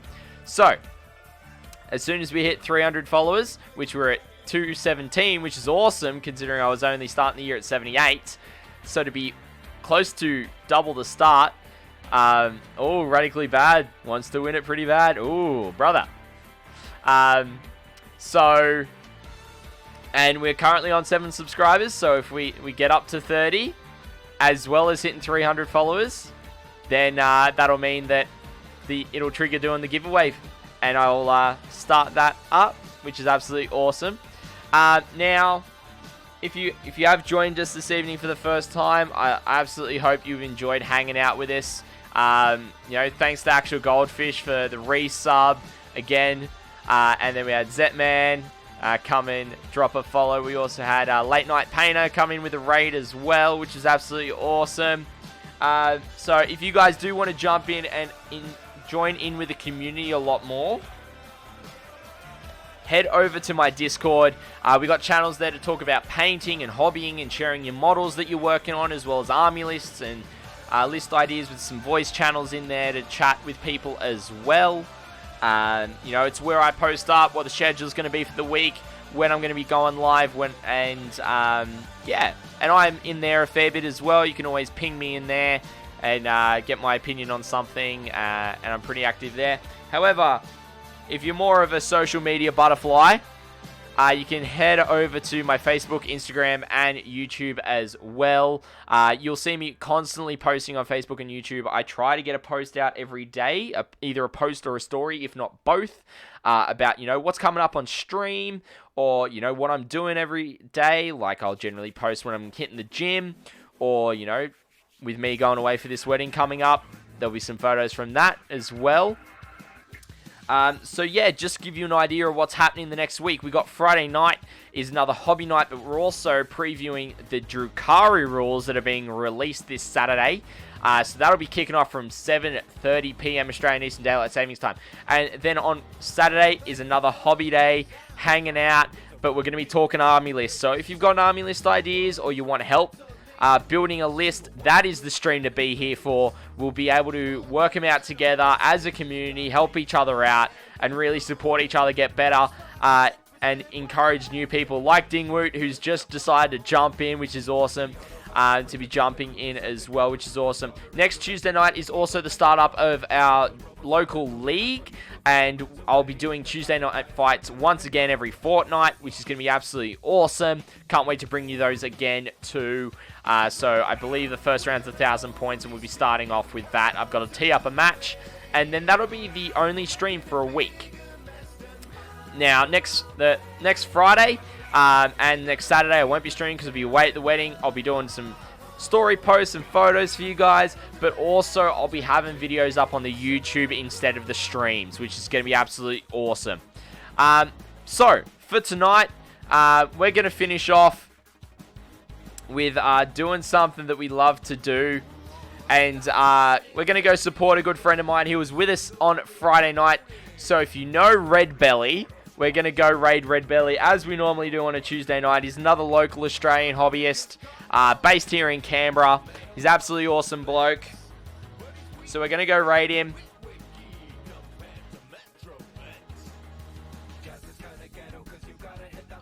Alright, hopefully that should work. So we're going to go head off, hang out with him for a bit. Just hang around so we can give off the best raid possible to show him our support. Oh, come on, Game On, Steve. But yeah, so thank you everyone so much for coming and hanging out. Again, I hope to see you in stream, in chat at some point coming up. It's been absolutely awesome bringing you some more hobby content for your Tuesday night. I'll be here once again Friday night from 7:30 p.m. Australian Eastern Daylight Savings Time. And that is all for me for tonight. I will catch you guys in Red Belly's chat. See yous and enjoy the rest of your evening.